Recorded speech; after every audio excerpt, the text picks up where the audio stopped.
Here. Judge Taylor. Here. The purpose, obviously, of this meeting today is we have advertised for a work session on May the 15th, 2018 at 9:30 here in the Madison County Fiscal Courtroom. This work session is obviously in preparation of our 2018-19 fiscal year budget.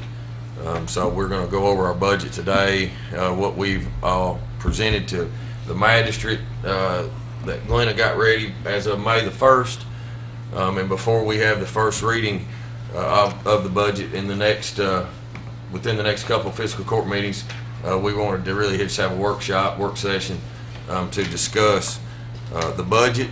We did this last year. I think it was a very good use of time, and so that we all can have discussion over our finances as we prepare for the next fiscal year and the future. Obviously, I just want to give a little bit of a summary of how we got to this point. Obviously, we sit down with each one of our department heads. Glenna and I, we review their budget. Good morning, guys.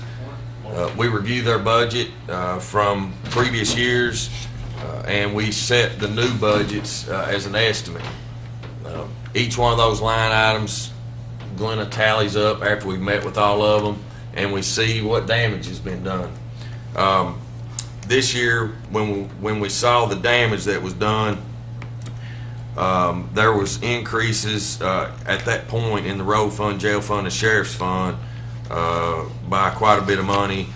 And if we wanted to keep, $2.5 million in surplus, which is kind of that rule of thumb of I guess, financial stability, good stability in the county, is about 10% of your total fund. We don't include CSET with that because that's obviously a grant and a pass-through. But our total budget's about $26 million. So that $2.5 million in surplus, reserve to transfer, is a pretty good number. We needed to cut approximately about $750,000 out of the budget at that point. So Glenn and I sat down at that point to try to get to that $2.5 million in surplus. There were several things that we had to pull out. Now, that doesn't mean, and I want everybody to understand, that, some of those things can go back in. This is a fiscal court decision. This is not a judge executive decision. But we're going to talk about some of these things that we pulled out as we go along today, just so that everybody is aware. We're in a situation here in this county that, due to year after year after year with no kinds of revenue stream increases, that it's putting us in the shape that we're in. I'm very proud of our staff. For the last 4 budgets, we have cut a tremendous amount of money out of the budgets. Due to the times that we're in a society with this drug epidemic, we've had to spend out a tremendous amount of money because of that. And so we're at a time that I'm afraid that if we don't go over these budgets and understand these budgets, that in the next several years that we could be cutting services. There could be other things that we're cutting. And I want to stress that. I am in the position that is sort of guiding this ship, and I really hate to see us go backwards. And so that's sort of my summary. We're going to dig into this budget. We felt like it would be good that if y'all had a comparison of the past several fiscal years to compare those line items. I had Glenna prepare those this morning, and thank you, Glenna. I think it was kind of a last-minute thing, but we appreciate that. I think it gives the magistrates a very good understanding of where we've been, the direction that we're going in, and maybe what we need to act on in the future. All right? So I'll just turn it over to you and let you get started, and we're just going to go line item by line item. And before you start, Glenna, guys, do y'all have any questions or comments before we start? Okay. Go ahead. All right. The first draft that I sent out to you had a summary analysis of all the revenues and the expenditures. And you can see that just for the public to know, the general fund budget as of the draft is $15,634,053. The road fund budget is at $3,771,503. Jail is at $3,505,120. Our LGA money is at $508,500. We do have a CDBG grant that is the food bank is for $300,000. Our CSEP fund, our budget for CSEP is $44,349,898. And our 911 is $2,395,557. And this totals a total budget for us of $70,464,631. I'm going to go over real quick the summary sheet that we sent out of some of the cuts that we made. I just want to run over them real quick. Whenever the budgets, when we sat down with the department heads and we made out their needs and their wants, and we come up and we needed to cut about $750,000. These are the things that we came up with to cut, and you will see these as you go along, but I just want to go ahead and read them off. Road department had about $255,000 in for new equipment. We cut $186,000 out of that, leaving them only $70,000 to purchase some new equipment that was extremely needed. And just to talk about that, one of those is a tire changer. One of those pieces of equipment we're keeping is a tire changer. I believe it's $15,000 cost, and then 2 vehicle trucks, which will be approximately $55,000, I think, or $60,000. Yeah. Yes. What kind of vehicles? 2 pickups. Our 911 general fund budget went down $25,000. Our IT budget, Chris went through his and tried to cut everything that he could to help us out. He cut out $28,500 out of his budget. The coroner, where you all voted to raise him to $50,000, because his actual raise will not go into effect till January. It won't be a true 50 for the next fiscal year, so we took $4,000 out of it to lower it down to 46 for next fiscal year, because his raise doesn't go to effect till January 1st. Research consulting, we had a line item in for it for $10,000. We took that line item out. Special projects, we had last year at $10,000. We had proposed to raise it to $20,000. This is the line item that you all use when things come in that we're not expecting, for a couple thousand here, a couple thousand there. You all vote on it in court. That's the line item it comes out of. We decided to take it down to 10, saving us $10,000 off of what was. It's 015025. What's the clarification? It's called special projects. Okay, all right. And it's fiscal court special projects. So it's anything that you all decide at the last minute you want to do. 10,000. Yeah, we lowered it down to 10 from what 20 we had proposed. Thank you. The spay and neuter, additional funds. At first, we were going to, this will be the first year that Richmond City and Berea City will be giving us some money toward our animal shelter. We had decided to use what money was coming from Richmond, which was $75,000, to put in for the spay and neuter program. But after seeing where we stood, we lowered that down to $15,000. We're going to take this new spay and neuter program in steps, not jump full force in, so we lowered it by $60,000. When will we have ability to use that donation that we received, Glenna, for the spay and neuter? Well, we're using it. We are using it. It Yes. is in this. Yes, actually, we'll get into that, but that money was invested in some investments, and we're going to draw Just the approximately interest. $6,000, about $5,000 or $6,000 off of it in interest next year. So we took what we already had budgeted, which was $9,000 for our spay neuter program, added the $6,000 that we should get in interest off the investments to come up with the $15,000 that we're going to use. Okay. So we did increase it by $6,000, and that's coming off that money. Parks department staffing, we are doing away with the part-time and lowering the full-time to a different job position. We're going to save $22,000 on that. If you will, Glenna, just hold tight there. Maybe just pass those out to everybody. This is a sheet that Glenna sent out, what she's reviewing with you. So I think it'll be easier for y'all to maybe make notes on it. If you look up there in the top left, these are the line items she's talking about, and obviously the decreases in that. The court-ordered legal, that's where we get court orders that we have to pay for their psychological legal representation for indigents. We're able to lower that down $10,000 just from going what we paid last year. We were under our budget, so we lowered that by $10,000. Charitable giving, last year we had at $35,000. We took that line item out. So it's zero. Airport board, we lowered down. The one airport board, the expansion went completely out. We had given them $130,000 for that expansion last year. That line item went to zero. We're done with that. But last year we also gave them $25,000 in just the normal contribution. They had asked us for $70,000 this year. We put that in the original formula for the budget. We took back out 45 of that and lowered it back to our 25 that we normally give. Well, So that saved us 45,000. doesn't Bree and Richmond match it? I'm not sure what they give the.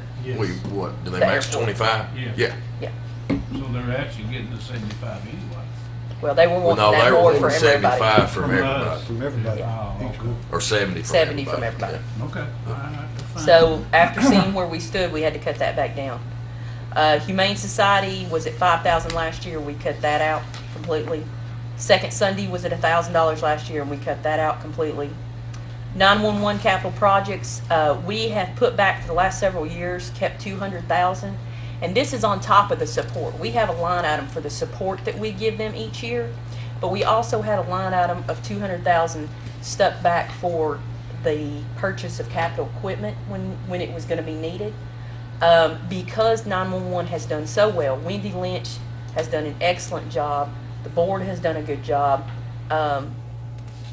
on saving money in their budget. Between the savings that they've built up in their budget and some grant money, we're not going to have to be out that extra money. So we were able to take that $200,000 out. Now we're still giving them like $183,000 in support, and that will, as they tweak their budget, that will change some. But this was a great savings, and I give 911 the credit for being able to have that savings.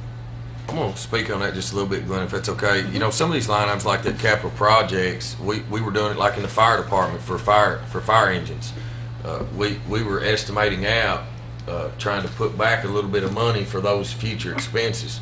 I mean, if we take just $1 million in the fire department in fire engines and trucks, and you spread that over a 20-year period, we should be putting back about $50,000 a year to be able to pay for those fire engines in 20 years, right?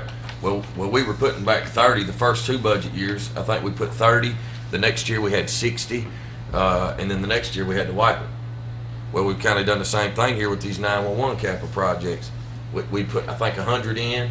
Then we put another 100 in the next year, and then last year we didn't put anything in because we couldn't afford to put anything in it, right? Well, look at what we're doing this year. We're wiping it. Well, can I comment? Sure, on the- absolutely. While you mentioned the fire department. Judge, we got 2 trucks out there we don't even use, them new ones. And there's roads they can't get on, there's bridges they can't cross. It's just like Scott where he lives. Well, ain't no way they can never get to his house. Can we legally sell them trucks and buy 4 that we could use? I know that's government money, but No, I mean, you're not going to be able to sell them, but I mean, I think as far as whether we use them or not, that decision should have been made a long time ago.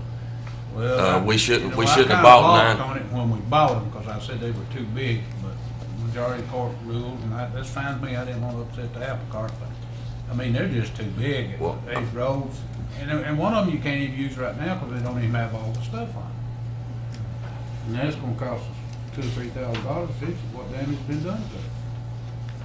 Judge, I talked to Chief Gray just yesterday about the trucks. He's still training on them, is why they're not deployed out. They're putting tools on them, actually, I think they're putting tools on them today, this week.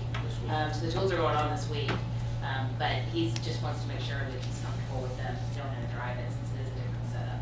So they'll be in operation. And as to your question about can we sell it, you can sell it, but every component that was purchased with CSIP money has to go back to CSIP.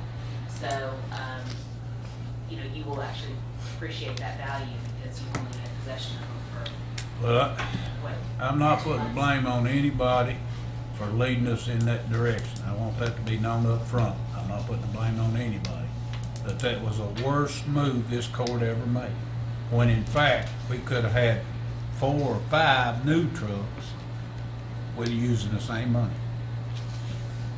Well, and also, just the thing about the fire trucks was, that wasn't just somebody raised their hand, said, let's buy 2 new fire trucks. There was numerous meetings about those fire trucks, and they got exactly what they asked for. Oh, on those I fire agree. trucks. I mean, that's what they asked for, that's what they got. Well, we were led to a blind spot, so I like to. Yeah. But the fire trucks aren't the reason you're in the budget situation you're in right now. No. No, I'm not saying it is. I'm not throwing that off on. And all I'm saying is, it don't matter what kind of fire trucks you have. The whole point of that comment was that if you're not putting money back and you're not spreading this out over a life cycle, we're I agree. gonna get here and we're not gonna have any money. All I right? agree with you. I agree You know, with it you doesn't matter 100%. whether you bought front trucks or cab chassis trucks or whatever. You pretty much were going to spend the same approximate same amount of money. You know, there was a team that worked on them fire trucks before this court was even a court. I mean, there was a group working with in the fire department and CSEP folks, and they made the decision to buy those trucks because they thought they would fit our need better. They haul more water. It helped the ISO rating. There's better turning radiuses. You know, the trucks are safer out on these county roads because of rollover. I mean, there was lots and lots of positives on that. There are trucks, or there are roads that our trucks that we have right now that can't fit down. So I mean, Well, either way you go, you know, we've got situations that neither one of the trucks would have worked. But the whole point of this is that if we're not thinking for the future of this community, and we don't have money to set back to pay for these permanent expenditures that we have on a yearly basis, then we're not doing our citizens justice, in my opinion. Well, I agree with you, and I didn't mean to bring it up, but I guess I got a bird in my back every time I think about those trucks. As a matter of fact, you can't even take them to station number 2, which is mine and Tom's district, more or less. Can't even take them out there because there's no place to house them. Going over the floor on them. And I understand you need more water. Don't get me wrong, I do. I understand that. But, you know, I had somebody tell me, he said, well, when you built your house, you should have thought about that, if we can get to you or not. Am I correct in saying that? I know I won't get an amen from nobody in the audience, but I guarantee he'll say that. But that's it. No. That's all for me. Go ahead, Greg. Glenn. The paper that I passed out this morning, the one that's got the budget comparisons to the past years, if it's okay, we're going to go line item by line item on it. Makes it a little easier to see. So starting off with the revenues, we're going to go through all the revenues first. Starting off, real property taxes went up by $50,000, just off of what new properties we have. Tangible person property taxes stayed the same. And anytime y'all stop me, if you get to a line item you have a question about. Motor vehicle property tax, we're doing really good on it with past numbers of what we're bringing in. We raised it to $550.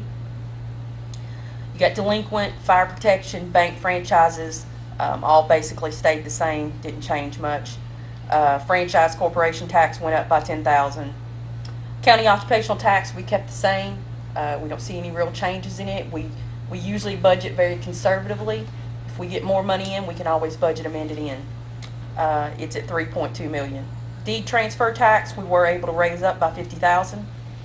Excess fees from clerk stayed at $525. Excess fees from sheriff have actually gone down some. This is the 25% that comes straight from the state. When the money is all turned into the state, into that fees, they send us quarterly a 25% check. That's what these are. And with the numbers that come in from last year, we've lowered that down to $290.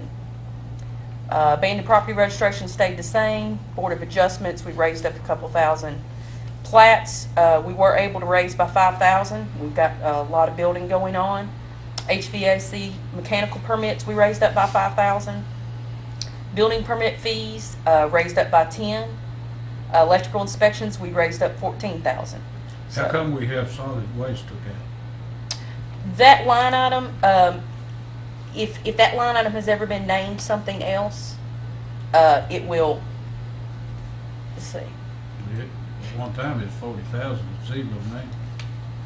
We don't use that same line item No, anymore. just in this report that I printed off, if that line item has ever been named something different, it will Or show it it is there. under something different? Yes, Okay, when we get to it, you'll know. Right? yes. Okay. Telecommunications tax stayed exactly the same. Solid waste hauling permit stayed the same. Federal reimbursement is actually the reimbursement for the community liaison position. It stayed the same at 50. Federal grants, we don't have any federal grants at this time that we have a memorandum of agreement on. So we went from 133,000 last year, which was finishing up with Whitehall Park, some of that I think, and the battlefield. So it's gone down to 0. State reimbursement, we just have that line item in there in case we get any FEMA reimbursement. We don't have anything planned, so it's at 0. State grants are at 196,000. Those are all different types of state grants: Hope's Wings, Kentucky ASAP, all those added together, 196,000. Homeland Security grant, we always put 100,000 in there. That's a wash. We have 100,000 coming in, 100,000 going out, because we never know what type of grants we get, but we'll always get some. Election expense reimbursement, last year it was at 9,000. This year it's gone up to 35,000. That is because we're going to have more elections. Last year we only had 1 election, so we will have get more in. Board of Assessment Appeals stays the same. Legal process tax stays the same. AOC space rental has gone from $750 up to $767,219. That is based on exactly the renters that we have now on AOC, and this is what we have on the new blue reimbursement forms. Mm-hmm. And that's the courthouse. Mm-hmm. That's the family court building, Yes, and any of the renters that the are. annex. Mhm. I mean well, you're calling it annex now, I think, aren't you? Yes, Oh, the drug finance. court and the ones over, if there's anybody over there anybody that AOC pays their rent, Mhm. no matter what building they're in, Yeah. goes under this line item. Firefighters incentive pay is at $112,000. That's just a pass through. We get that money in and we pay it out to our firefighters. DES federal reimbursement stayed at $35,000. That's where we get reimbursement for our EMA director. Refunds and contingency stayed the same. Animal control interlocal agreement. This is where we will be billing out. We had not done this in the past. We did have 100,000 in there last year, but because Richmond and Berea were not quite aware of it when they were doing their budgets, they did not put it in their budget. This year they do have it in their budget. After July 1, we will be billing them for animal shelter support. We should get in $105,542 between the two of them. Do you have it broke down roughly? I believe Richmond is about 75,000, Okay. and Berea would be the other 30. It's 25. Let me just break down the percentages. Tell them percentage. It's 65% us, 25% Richmond, 10% Berea. Okay. So whatever the budget is. So whatever the expenditure is. Yes. So It'll be that every year, Glenn. pretty Yes, much. it's based on Okay. what our expenses are for the animal shelter. yeah. Fiscal court filing fees stay the same. And I'll speak on that. So that was where we were going to really use. That's why we made the spay neuter budget what we did of 75,000, because since we would be getting this extra revenue in, we were saying, hey, it's a perfect opportunity to not utilize that money for the shelter, but utilize it to start our spay neuter program, because we know that long term it's going to help us and cut expenses long term in animal shelter. But obviously, when we got down to having to cut, that was a place we just had to decide to cut. So that funding actually just goes for helping us run the animal shelter, our expenses. We don't have any county parks rental and deposit fees right now, but we left that line item in at 1,000 in case we ever do get to that point where we do rent out Battlefield Park or anything like that, but we don't currently do that. Greens fees stayed the same, cart fees stayed the same, membership dues stayed the same. We did lower down merchandise from 45,000 to 20,000. We are not carrying the amount of merchandise in the golf course anymore, but what we are carrying, we're making very good profit off of. So he's doing a very good job managing that. Food and beverage stayed the same. Range fees stayed the same. We no longer have gift certificates out there. Sales and usage tax went up to 24,000 from 12, and that's because of the new law that passed that will make Always before, greens fees and memberships were exempt from sales tax, but with the new law coming in, those will be taxed. So we had to raise that up. Animal shelter fees is at $26,000 from $36,000, and that's just based on our revenues from last year, an estimate of what we're going to end up bringing in. So it's down about $10,000. Madison County E911 IT service stayed the same. EMS IT service, Madison County Utilities IT service, mostly all the IT services down through there stayed the same. We did pick up Southern Madison Water IT service for $7,000. We're going to start doing their IT, and they're going to pay us $7,000. Madison County E911 GIS service stayed the same. These line items in between, they're only on there because they had an amount in past years way past. So we haven't had those in the last 2 years. Kirksville Water stayed the same.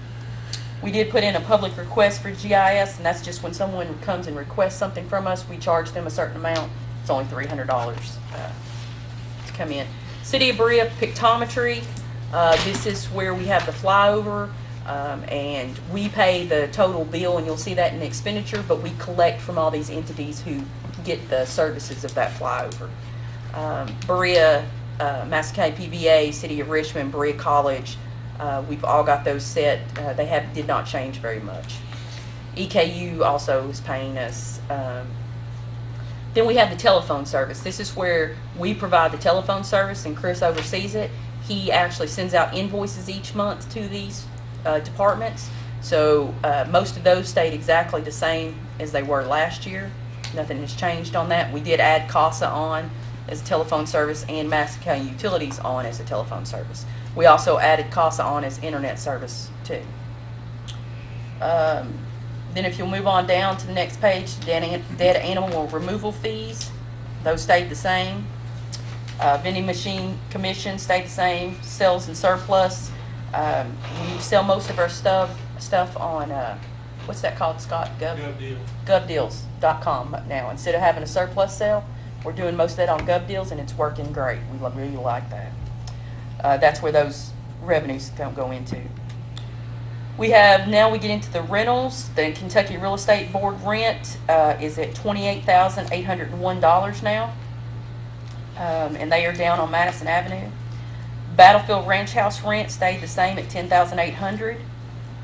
Madison County Child Support rent stayed the same at $43,164. Battlefield Farm rent stayed the same at $14,100. Commonwealth Attorney rent stayed the same at $32,088. Family Court basement, $26,719, and that's the basement over here that the Baptist Health rents for storage. CASA rent, we picked that up for $6,000. Recycling receipts stayed the same. Insurance reimbursement stayed the same. Sheriff vehicle insurance reimbursement stayed the same. Reimbursement from outside entities, we raised up to $35,000. On these, excuse me, on these recycling receipts, is that the money that you get monthly? That's the money that we receive from the city of Lexington after we pay all the fees, their processing fees and their brokering fees. That is the receipt money that is left over, yes. Is that project in the red, Scott? As far as the total, as far as the return versus the cost, yes. Okay. Do you know approximately how much? Around. That's not even $100 a month. No. I haven't calculated it around 2017, 2018, I believe around 26 to 27,000 program. And I think when we calculated it here before with the repairs and stuff we're having to do, it's about $40,000. Yeah, but that don't even take into account the equipment. No. I mean, you're not spreading that equipment on a life cycle of 20 years or No. whatever, putting money back. If we had to buy, like when that truck wears out, we had to buy a new truck. What's a new recycled truck? To replace what we got, I would say in 2012 it was around 144,000. I would say that same truck's 150 to 160. Well, we paid $120 for the one we got. It was, I think, 144. Was somewhere it? around. Yeah. All right, well, while we're discussing, go ahead, Tom. No, Okay, while we're discussing this, let's remedy that. let's just do away with that program. Get rid of that truck, buy us 2 or 3 loaner trucks, which will serve the community 100% better, pick up stuff that we won't have to pick up. And I'm not knocking the program, but if you ask somebody, say, would you be willing to pay $10 a month to keep recycling, they'll say, well, I might. And Scott, you know as well as I do, how full are those cans when you get them each time? Well, seeing that I've been, since we're a man personnel short in the department and have been working that route due to inmate problems and such in the past, on a bi-weekly, I would say 9 out of 10 cans are at least 75 to 80% full on an every other week route. Every other week. And the labor on that is what now a month? The labor, we're only paying for the driver, the hourly rate of our employed driver. The 2 halfway house workers on the back are a free, obviously free labor supplied to us from the Bluegrass Career Development Center. But in the past, we have had some situations where they were an inmate short and couldn't send somebody out, and we've got to fill holes to make sure that the route is finished. Scott, I'm all for that program if it's at least breaking even, but if it's costing the county $20,000 or plus a year, I can't see continuing to fund this program because I don't have anybody in my district that uses recycling programs. Is there a subdivision in mind, Scott? Dallas Drive. I believe in that Union City Road, don't you go out to Dallas Drive. Hackett Pike and Hackett. Braemar? Do you go to Colonel Diamond? Road, your district? No, that's Rogers. Golden Point? Mhm. Okay. Yeah. I think you go out Union City Road, don't you? One area there, yeah. Well, I don't have any. I can vouch for that. Scott can tell you that. Is Saddlebrook in your district? No. That's mine. It just sounds like it's costing the county more than Well, what I we're mean, that's benefiting from. another place you can save $40,000, No, $50,000. if we could find some programs that would, reimburse us enough to pay for picking that stuff up and recycling, but if it's, Probably most of them's in my district, quite a few of them, the bigger subdivisions. And I don't know what if you want to cancel the program, that's fine. But I think we're to give the people the opportunity to send them something out and say, if we went to $5 a month or $5 for every pickup, would you be willing to stay on and see what kind of reply we get? we count our numbers and see if we got that many participants, Right. and Right. and would kind of break even, I'd be And for it. just explain to But- them, this charge is just to break it even. We're not trying to make any money off of it, just to keep it as a service. But I understand that most of them's in my district. If you all don't have any, I understand why you want to get rid of it. And guys, at the end of the day, when you're looking at the services that we're providing, there's a value that you have to put on that service. If we're looking at all the programs and all the things that we offer from a standpoint of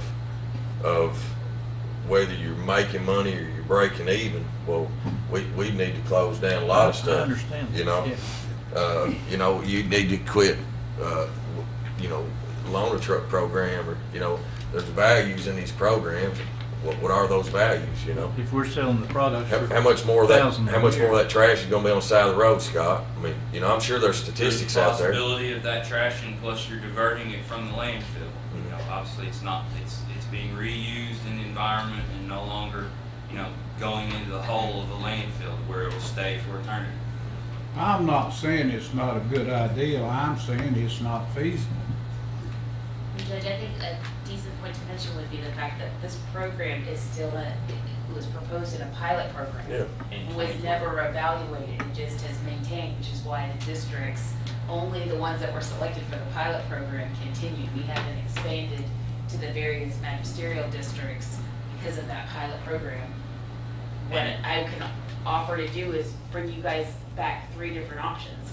What would it be to have a hauler recycle and do a fee, do trash pickup and a fee, what it would be to do recycle for fee, and what the savings would be if we cancel the program and bring it to the next fiscal court for a vote.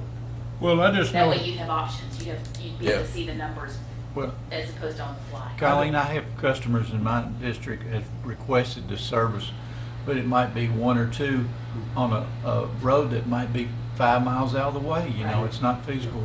When this program was, when the pilot program was launched, Recycle was bringing in a lot of money. Recycling will never bring in what it was. Recycling is a dead issue. I hate to say that, but it is. And so that's just something, I think Roger's right, Roger will be the one that hears the most about it. His district is the one that has the most of the pilot. So there'd be, you know, something to discuss about whether you wanted to go fee, whether you wanted to look at different options, we can lay out those options. I think And some people are faithful recyclers. I mean, some people don't have recycling going to their pickup at their house. They actually load theirs up and actually take it to the recycle center in Richmond. So, you know, some people are faithful at it and they want to do it. It doesn't matter whether the county provides it or not. They're gonna still. So that's something do you their all would like duties. presented at next court, I is the think three so. options? And if you franchise I your think it'd be great, garbage, Colleen, thanks. which does require that you have 100% participation, which I know a lot of people don't like, but if you franchise your garbage, the garbage haulers can be in their contract that they do the recycling. So then it would be offered to everybody because everybody would be mandated to garbage service. Well, I remember when all that come up, and that was, they packed this courthouse when that come up. But, you know, education is a big thing because I don't know what you pay for garbage, but if one hauler has, on my road, I got 3 different haulers that go down a mile. Big trucks. Yeah. If one garbage hauler has it, they can make their rates a whole lot lower. So if an Absolutely. individual's paying $25 a month, or, you know, a month right now, and they might have a different perspective if they know that their bill's gonna go down to $15 a month, or if it's gonna go down to $11 a month, it may not bother them so bad, to go to a franchise to Well, one you've hauler. got, like my neighborhood, 7 homes. You got 3 big trucks. They all run different days Yep. and turn the road off. Yeah, they damage the They tore road. that sign down, Swiss Seals, you know. They tore it down, I know. I don't know how many times we put it up, Willie, do you? And I know that's who's doing it, because you can tell the way they hit it as they go out, and I understand it. I wish there was a way that we could limit one per, or small haulers or whatever. I don't want to put the little man out of business, but if you put him out, it's over with. I don't see how they make it right now. I don't either, but I mean, How many we got, Scott, right now? How many total haulers? 8, 7 registered haulers. 7? You've got, and let's see, 2 of those haulers are your Central Kentucky landfill and advanced disposal, which have about 90% of the registered amounts of paying customers. Then you've got Rumpke with a small amount with about 800 customers, and then you've got some of the smaller companies who average somewhere around between 150 customers to topping out at about 300 customers. If you take their revenue generating, charging $20 a month, you know, $25,000 to $26,000 worth of revenue generating minus their expenses of hauling. Sometimes some would question maybe the ability of is that a sustainable business? You know, to me, it's kind of a win-win, and if the consumer has their price lowered on their service, they'll be for it. and if we franchise, we could make up to $150,000, $200,000 that they will pay us as a franchise fee. You're doing away with your recycling, so you're going to save about $40,000 plus bring in about $150,000 to $200,000. Yeah, and it's gonna save the consumer money, and it saves the guy picking it up money because he's got everything. Yes, Do you, I think it's something we need to look into. some of those haulers, do you know for a fact if they go and take that material they pick up to the dump? Yeah, they have to submit a form back to us on the amount of tons that they have. Okay. And the smaller ones, Is that report something they generate, or is that some report that the? they generate it to me. They generate the report, and then I report that to the state government. It's our annual report that we file. But is it a record like where they went to the dump? If they're paying, yes, if they go to advanced disposal in Irvin, some of our haulers go to Tri-County, in Lincoln County, and some of them have like a roll off at their house or at their residence where they put their daily haul in. Yeah. Yeah, there is records of their tonnage and So I appreciate that, Colleen. If you could work on that, present that if you can by next Tuesday, or next Wednesday, actually. Our court date's next Wednesday. Extra day.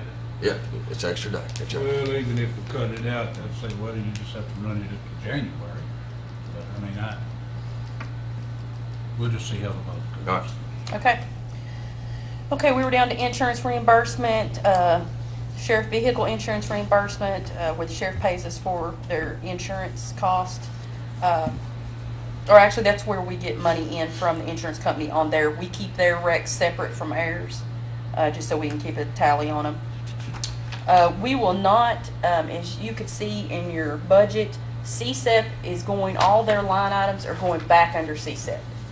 At one time last year, we had them under the general fund. The general fund would pay the claim, and then we would wait for CSEP to reimburse, and CSEP would have to pay the general fund back.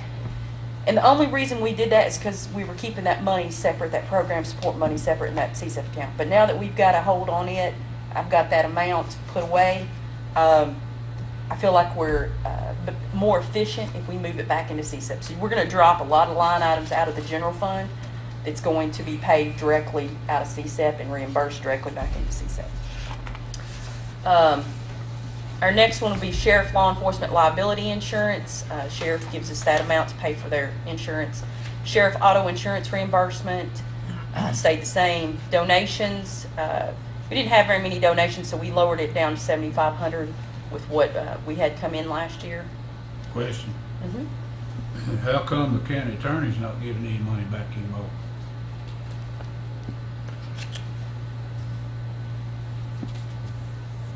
Well, I think that money, Larry, if I remember right, that was for staff members, right? Yes. Didn't yes. we pay And we something? don't. That's exactly right. We paid. We were paying his staff members, and then he was reimbursing us for it. But then the state come in and said we couldn't. He didn't want us to do on the ones that we were doing. They didn't want us doing it that way. So he has to pay them out of his accounts now. So that's the reason there's. Now he still gives us cold check fees. That's not the line item that goes Well, into. at the end of the year, normally we get a settlement from the county attorney, Clark County, they give $30,000 and $40,000. That's cold check fees, and we get about $7,000. Now, we haven't gotten one from Judd since he's been in office. Well, I don't understand, he hadn't But been there that long. that's what we had been getting, $6,000 to $7,000. That don't make sense. All these other counties, their county attorneys, they'll turn in $20,000 and $30,000 and $40,000. Clark County turns in almost 20 every year. They're not near as big as us. I mean, I don't understand that. Maybe that's something we need to ask the county attorney. I'm not trying to put you on the spot, but I'm just saying, if we're due that money, we're due that money. Is that the only revenue generates that's From the county attorney? Cold check fee? Yes. That's the only money that's ever been, since I've been here, for 18 years, that's the only money that the county attorney's ever turned over to us, is Is that cold check required fees. for him to turn it in, or is that just him wanting to give some back? I'm not sure if that's a law or not. Colleen, do you know? What line item is that cold check? Cold check fees have Or, always been put under just refunds. Yeah, Because it's such a small amount. Such a small We amount. didn't have a line item for it. And this line item that he was looking at is back from 15, 16, when we used to pay payroll for his employees out of ours, and he would reimburse us the money. So we really weren't out it. We were just paying it because that way they could be on our retirement, our benefits, all that kind of stuff. But then they decided not to do that anymore. So he pays them out of his own. Did we not at one time, clear my mind for me, put on like a $10 on tickets to be reimbursed by the state? Am I wrong, or? I don't know. How long ago Now, was it? there's a law, a KRS, that has the filing fees. The sheriff, for every warrant that they serve, we get a $10 fee off that, and the sheriff gives that to us monthly. Now, that came about maybe 6 or 7 years ago. Well, I was thinking, of course, I'm wrong. Yeah, so any kind of papers that you all serve. I was thinking at one time. It's not that much, though. I've talked to the judge on this. I think it needs to be looked into that if a constable or anybody serves any kind of papers, that if we pay the $10 fee, they should be paying $10. Absolutely. Yes. They get $60. And I don't know what KRS brought that about. Find that out, but anybody serves a paper in Madison County, that money's supposed to come to the fiscal court. And I don't think it's been. No, I've only ever gotten it Who from pays the the sheriff. $50? Who pays that? The person that's filing the complaint. But who collects it? Does the The clerk's circuit court office. clerk's office collect it? The clerk Yeah, does. it's all throughout the state. It's the But do same. they deposit it, the circuit court clerks deposit it? They collect the money, and then the money is dividended out back to Yeah. fiscal court. That's the way it is for the sheriff's office. But what I'm saying, if a constable or anybody serves a paper Yeah. in Madison County, and it goes through the Madison County Circuit Court office, that money should be collected, that fee, $10 fee coming back, that's money lost. We get two separate fees. We get a fee from the district court that actually comes from the state in a check called filing fees quarterly. Then we also, the sheriff gives us an extra $10 off of everyone that they serve. But these other people who are serving them, besides the sheriff's office, we're not getting anything off of them. So they're getting the extra $10 for their service then, Yes. which if you all do it, you all have to pay $10. Mhm. They should be paying $10 too, is Yes. what you're saying, right? Well, what it is, just like a simple file. paper, we get $50, sheriff's office gets $50. That $10 of that goes to fiscal court, and then the other money goes back to the circuit court, which. at the Mike, end of do the they, year do goes they back take a to portion of that 50, the clerk's I'm sorry? office? Does the clerk's office take a portion of that 50? Yes. I didn't know, cause I know I've had to do this several times, and it's $60, and I didn't know how much come back to us, or you, or. Well, it's supposed to be fiscal court gets $10 of that fee. Now, Why are you paying 60, Larry, and he's saying he only charges 50? No. Constable, Yeah, constable. constable gets 60. So a constable gets we 60? have no control over the constable, No, I know. but But we're saying he's getting $60 where you all he would could get get 50. more than that because he's going through a private entity like an attorney. Okay. And they turn right around and if they go through our agency, there's a scale that we go by, which you all approve. Now, if it goes through an attorney here or a lawyer's office, and they charge That their attorney- client That attorney could charge 75. that may be what they charge for Yeah. serving the paper. You know, there's no set scale for that. So we need to look into that, man. Yeah. That's just a thought. Okay, moving on, we've got down to donations, and then we go down to cell tower rent. Cell tower rent's is still the same, $26,000. Health self-insurance reimbursement. This is how much. This is a wash in and out. Same amount comes in, goes out. Where we raised it from $500 to $550 for the employer portion, raises it to $1,855,884. Next one down is letter of credit. This is where it's a wash also. We have $100,000 coming in, $100,000 going out. If we have a letter of credit drawn on a subdivision, that's where that would be deposited, and then it would be spent out. If we don't have any in a year, it's just it just washes itself out. There's nothing else. Thanks. Yes. Interest, we haven't drawn as much interest in the last year or so. It's down to 20,000, but as the interest rates go back up, I feel like that will also. So we skipped this one here as well. And I know that we're looking at the County- county attorney traffic. Okay, that was accidentally put in under general fund when that first took effect, but it actually is under the jail fund. So when we get to the jail fund, there's a line item for it there. Surplus from prior year, we left at $5 million, and this surplus from prior year is what is sitting in your checking account on June 30th. When we close out the year, it's whatever cash is sitting in your checking account, That's all account. or investments, yes. Thank you. That's all for the general fund. Now, we're just on general fund right now, but, it's a guesstimate. So we usually guesstimate it at $5 million. Last year, we had $5,500,000 sitting in there. But we just left it at $5 million because that's as close as we can get. No. Transfers to other funds is at $3,196,552. That's up $319,565.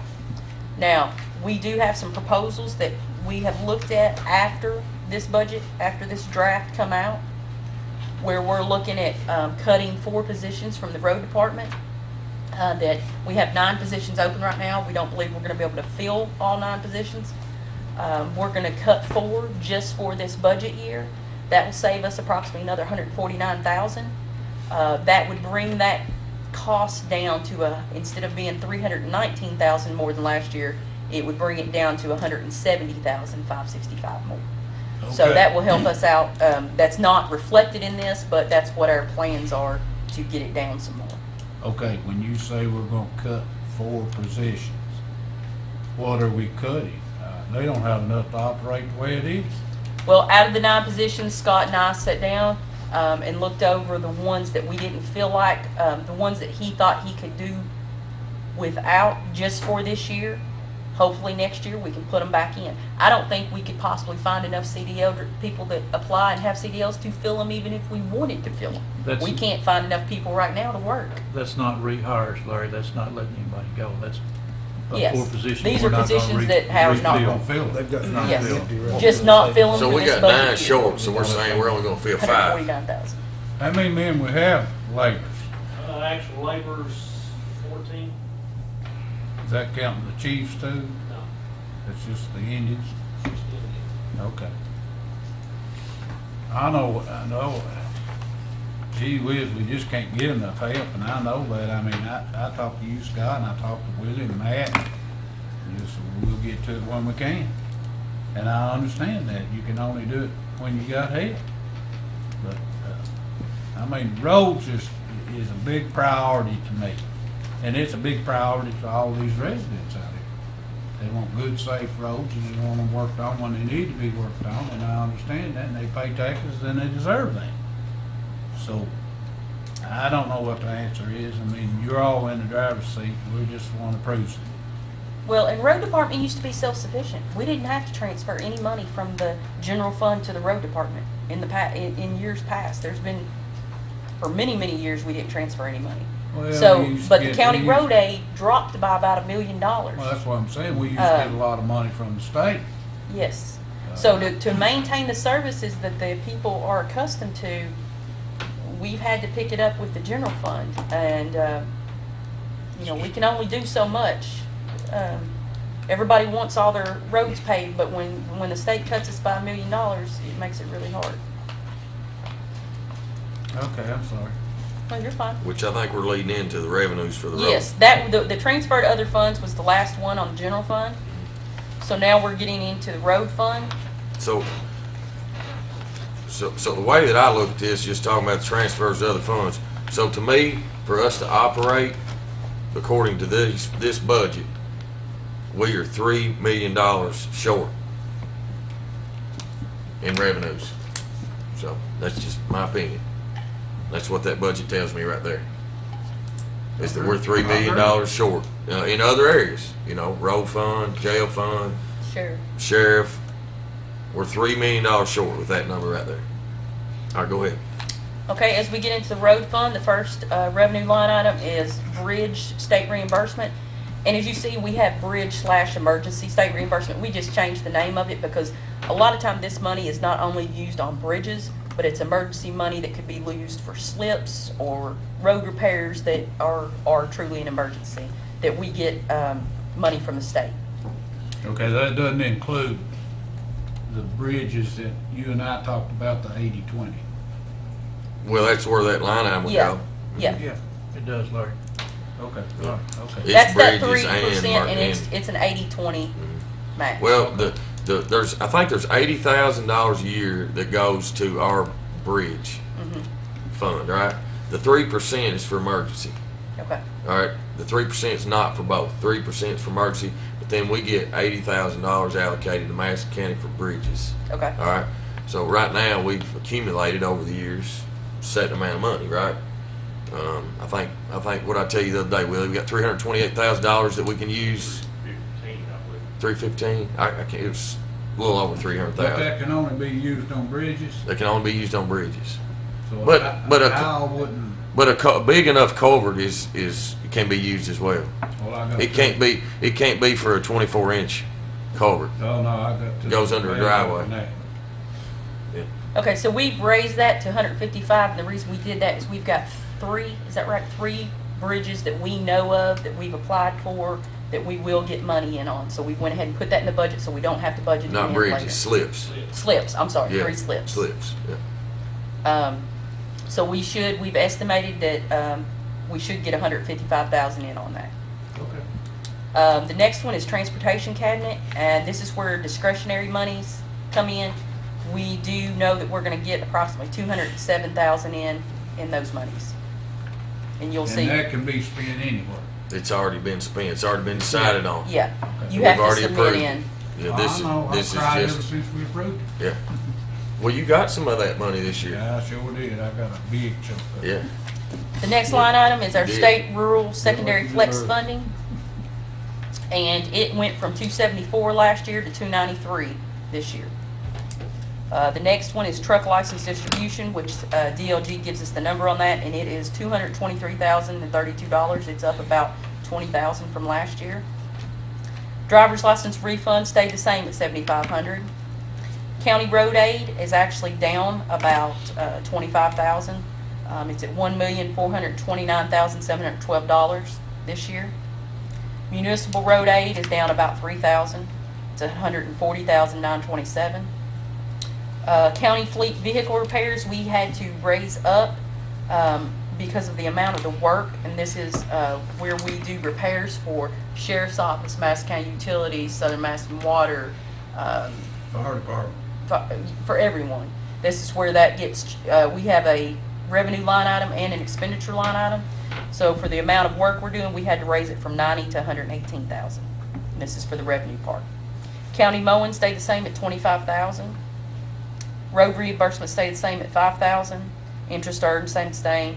Surplus, we've estimated at 200,000 instead of 175 for the end of the year. Transfers from other funds is at 966,832, which is about 54,000 more than it was last year.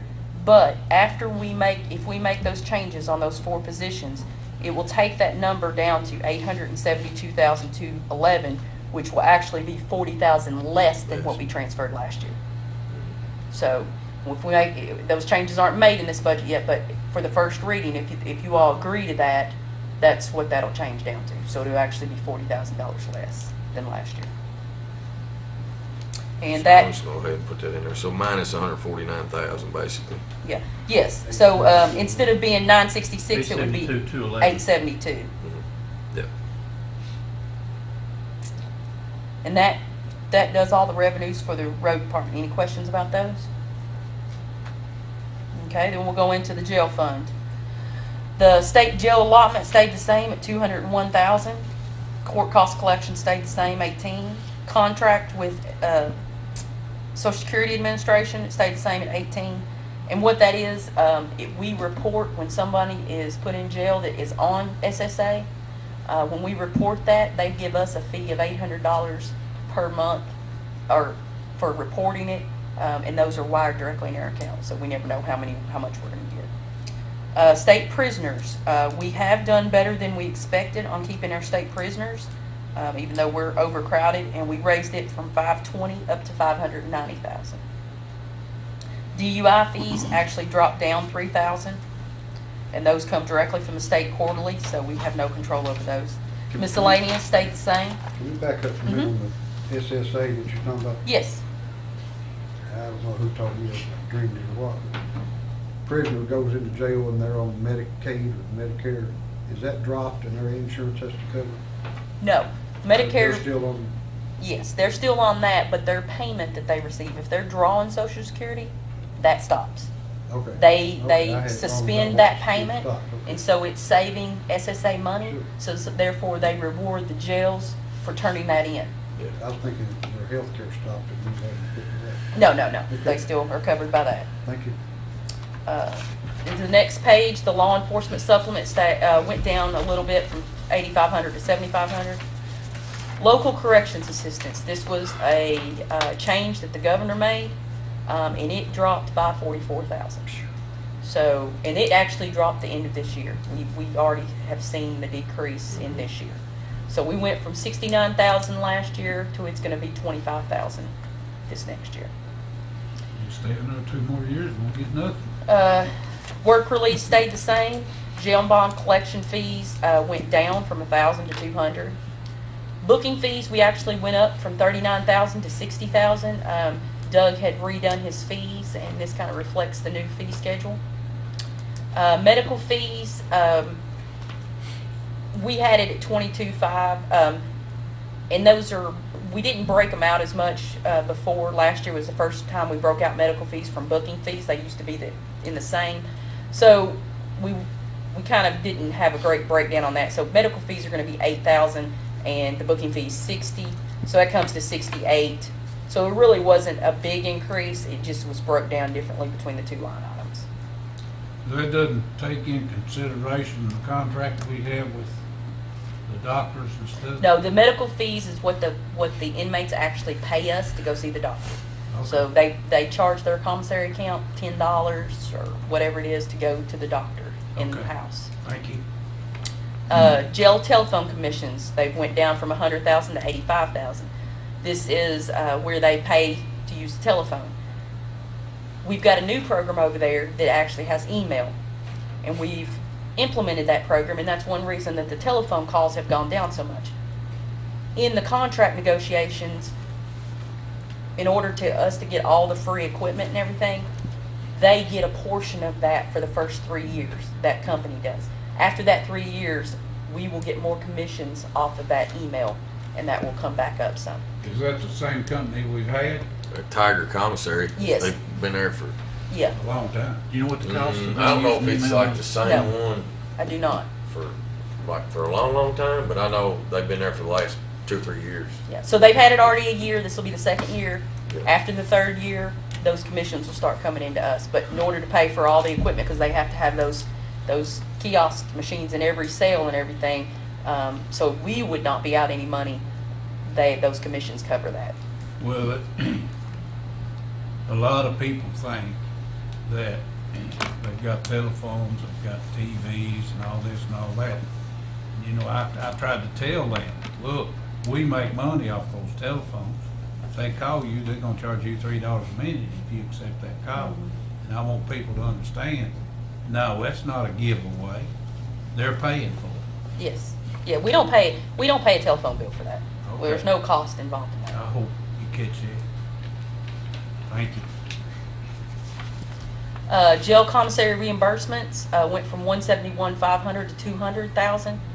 This the employee that runs the commissary, which we pay out of the jail fund, the commissary reimburses the jail fund back for that employee's salary and benefits. This is also where it just certain times during the year when their commissary gets built up, they will write us a check over for 75, 85,000 just to go toward our expenses in the jail fund. So as the population has grown, commissary has done better. They were able to give us more money last year, and therefore we raised it up by 29,000. The county attorney traffic school fees, these just came into effect back in 17-18. It's only $3,000, but that does come in under the jail fund. Interest earned stayed the same at 100, and surplus from prior years, we usually have around $50,000 in our account on June 30th. And transfers from other funds went from $1,964,534 up to $2,229,720, which is a $265,186 increase. And that transfer from other funds, that's us transferring out of the general fund to the jail fund. Yes. So it's gonna be roughly 300,000. So in the last, What do you 2, mean? 4, It's 6, 2,200,000. I mean, 300,000 more. Yeah. Yeah, it's 265,000 more Yeah. than it was last year. the last 8 years it's basically doubled. Yes. Sure. Yep. That's 8 years. That's 4 years. Yeah. 4 years. Yeah.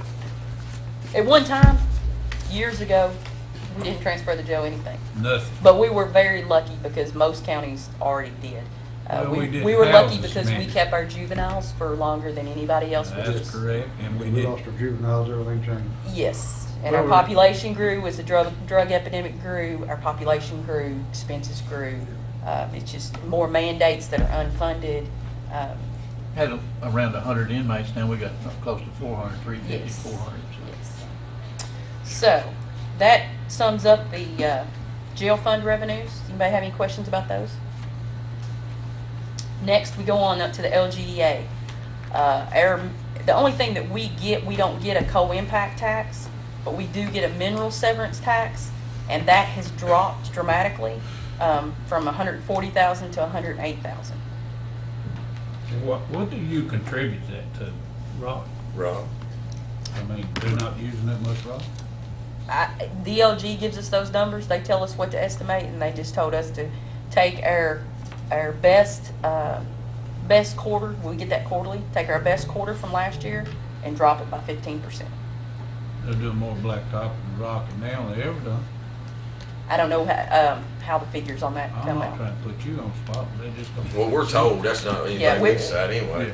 No, I mean, it's out of our control. It's one of those state they just send it to us. pass-throughs. They send it And to us and they tell us what to put in. Yeah, that I don't know if the formulas change. You know, if the legislature changes the formula on it or what. I don't know if it Maybe the state's probably taking a little bit more out of could be.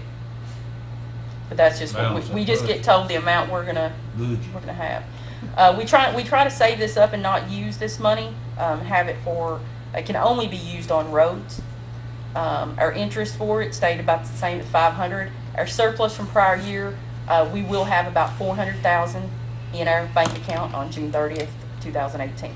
So that's what we budgeted to carry over. I thought you said it'd be 500,000. This is just. It's a different fund. LG. Well, no, it will be when we get in next year's. When I do Okay.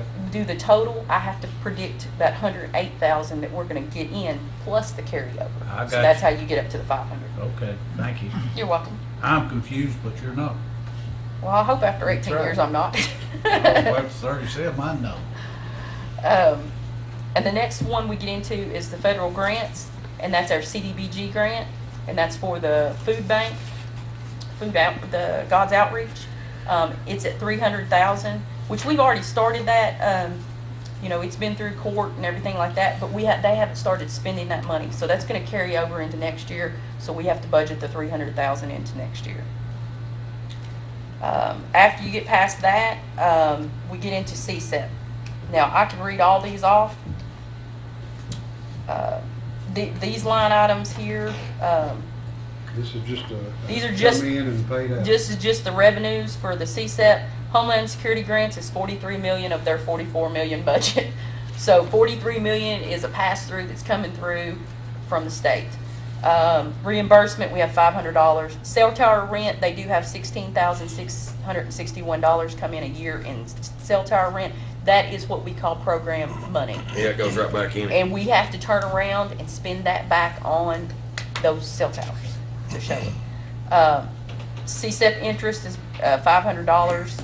Surplus from prior year, we've got approximately, it'll be $869,662. And that pretty much sums up the CSEP revenues. Then we get into 911. Telephone tax, we actually did not have a decrease last year like it had been gradually decreasing every year. We did not have a big decrease last year in the telephone tax. This is for landlines, so we kept it at 820,000. Cell phone receipts, we did have a pretty good increase on that. We have taken it from 310,000 to 400,000. And I think that is mostly due to some of these smaller companies. I think the state made a change on it, and some of these companies that had these prepaid phones that were getting away with not paying the cell phone tax, they've now made it where the state is collecting on them. Fiscal court operational support, City of Richmond operational support, and City of Berea operational support is all at $186,769 from $109,025 last year. Now, that is still subject to change as we tweak, as the board, 911 board looks at their own budget and may tweak something on that. This may change. It may even go down, more likely go down than it will go up. EMS operational support, they get $40,000 in support from EMS, and that stayed the same. 911 interest is $250, stayed the same, and surplus from prior year, they should have a surplus of about $575,000. Last year they had a surplus. We had it at $400,000, and they come in at $600,000. So we've raised that up to $575. Let's recess for just a few Okay. minutes before we get started in on appropriations. Okay. If that's all right. Is that okay with everybody?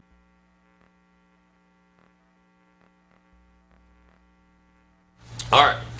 guys, that was a well-needed recess, I think, so appreciate everybody coming back in. At this time, we're gonna start with the appropriations for fiscal year 2018-19. Glenna? Okay, as we go along through here, all of the salary line items, now the judge exec and the jailer are set by the state. Those raises are given at January 1st of each year. Those are set by the state. There's no fluctuation on those. And those were a 2.1% increase. All of our line items that include salary throughout this budget we gave an increase of 2.1% switch budget, which was the CPI set by the state. So, and I want y'all to realize, in the past, when we created that classification scale, it allowed, and we based all of our raises off performance base and percentages. It allowed our employees, the ones that really work hard, show up on time, went through the evaluation process, to be rewarded for that. So, all we've got in here right now is the CPI. For everybody. For everybody.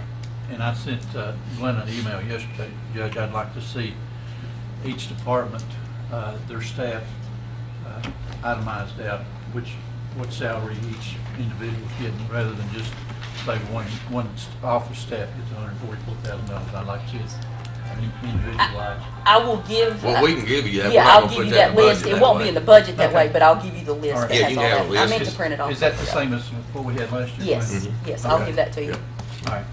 And I'll give that to you with your first reading. Okay. And then you Paper all will have. list. Yes, Yeah. that has everybody listed out on there. Thank you. Good idea, John. Okay, as we start, we're going to start with the judge's office. You have the judge's executive salary set by the state. You have their office staff. Then we jump down to, you skip over those line items that haven't been used in a couple of years. Jump down to judge training incentive. That's set by DOG, and that's when you get paid for your training hours.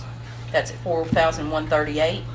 Judge's office fuel, we did put that line item back in. A judge didn't have it last year. We had to put one in. It's at $500. Reimbursement stays the same at $500. Training and travel stays the same at $2,500. Vehicle repairs stays the same at $500. County attorney salary, that is an increase of 2.1. We also have home incarceration administrator. This is a new line item. This is the $40,000 that we talked about in court just a couple weeks ago. This line item, the person will be paid out of our budget. The administrator of alternative sentencing program for $25,000. They bill us from the county attorney's office for that position, because that position is more than that. We just pay a portion of it. So they bill us monthly for that, and it's $25,000, and it's the same as last year. That's, we sort of called that, back when we did that, we called that community service program. Yes. Right. Yes. It's like a diversion to keep them Right. from going to jail. Going to jail, yeah. Then we, Finding job placement for those individuals, or just no, I think it's programs they're working through? programs to keep them from going to jail and get them back on track. Yeah, for whatever their little petty Yeah. wrongdoings was, they'll go, they might volunteer at the Salvation Army or Yes. the Y, or they, we had some that like painted the fence out at the Whitehall Park. Well, once. community service Yeah. program.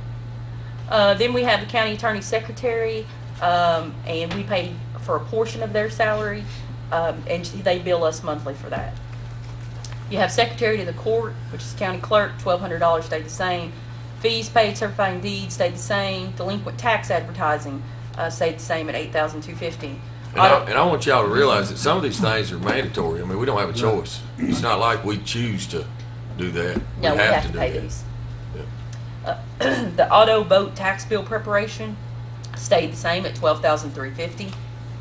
Sheriff program support went up from $1,197,110 to $1,504,006, which is an increase of $306,896. And I will say, and I don't remember exactly how much, Glenna, 65-ish, I'm guessing, is an increase in that also because of the home incarceration program. Yes. So Correct. that's already built in there. So Yes. that's already built in that for that deputy, That is part of that increase. and I can't remember. I'm afraid to speak because I don't 100% remember that breakdown, but It was around $65,000 for a Yeah. full-time employee Mhm. with benefits. yeah. So that's added in there because we will be giving them that money. I want to say there was a cruiser, a vehicle included in that too, but I'm not 100% sure about that. I'm not So- real sure. We can look back at that, but that is included in that 1,500,000. Property tax bill preparation stayed the same. Sheriff's office postage stayed the same. And that's where we send out all the tax bills. County coroner salary had went up, but we did adjust it from the 50 down to the 46 because he only be getting the 50 half the year. Deputy coroner stayed the same. They are part-time. Coroner expense allowance stayed the same. Autopsy and attendant services we lowered down a little bit just because he didn't need that much last year and told us that we could lower it down a little bit. Coroner fuel stayed the same. Office supplies stayed the same. Coroner supplies stayed the same. Coroner training stayed the same at 2,000.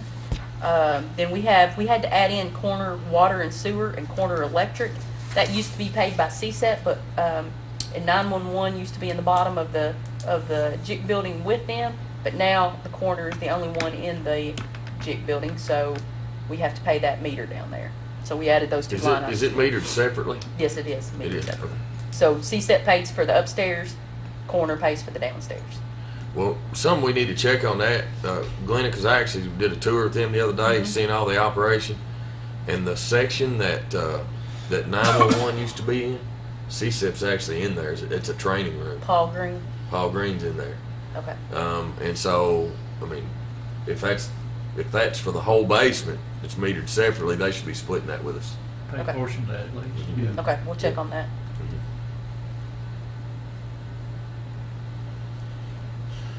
That's B- over $400 a month. Well, he has that cooler down there too, so I'm sure that takes quite a bit of electricity. Vehicle repair stayed the same at 1,000. Coroner equipment stayed the same at 2,500. Coroner other equipment, which is donated funds. Sometimes they have donations. They had $118. They have not spent it this year, so we carried it over to the next year. Magistrate salary. I don't have the 2.1 because I was waiting to make sure on May 1st that nothing changed. Y'all didn't do any kind of increase. At a 2.1, which you all are allowed to get the CPI, it'll be $29,673. So basically going up $600 on those. So that will be changed by the first reading. Magistrate's expense allowance stayed the same at $14,400. Magistrate's training incentive is at $16,552. Advertising legal notices, we went up from 5,000 to 8,000 just from what we used last year and predictions of how much we're going to use. Grant consulting contract, this is for Sherrill Cross, it does our grant consulting, stayed the same at 35,000. The Healing Center professional services, we're hoping as that project moves forward, we will only need around 20,000 in next year's budget to finish that out. The legislative research consulting, we dropped that. We had 10,000 in there last year, and we dropped it to 0. As you get over to contracted engineering services, it stayed the same at 2,000. Lease payments are at 23,624. Those are lease payments to Mike Rice for the property out there that has the cell tower on it. It's also for the Kirksville Community Center. Those are the two leases that we pay out of there. Is that not the,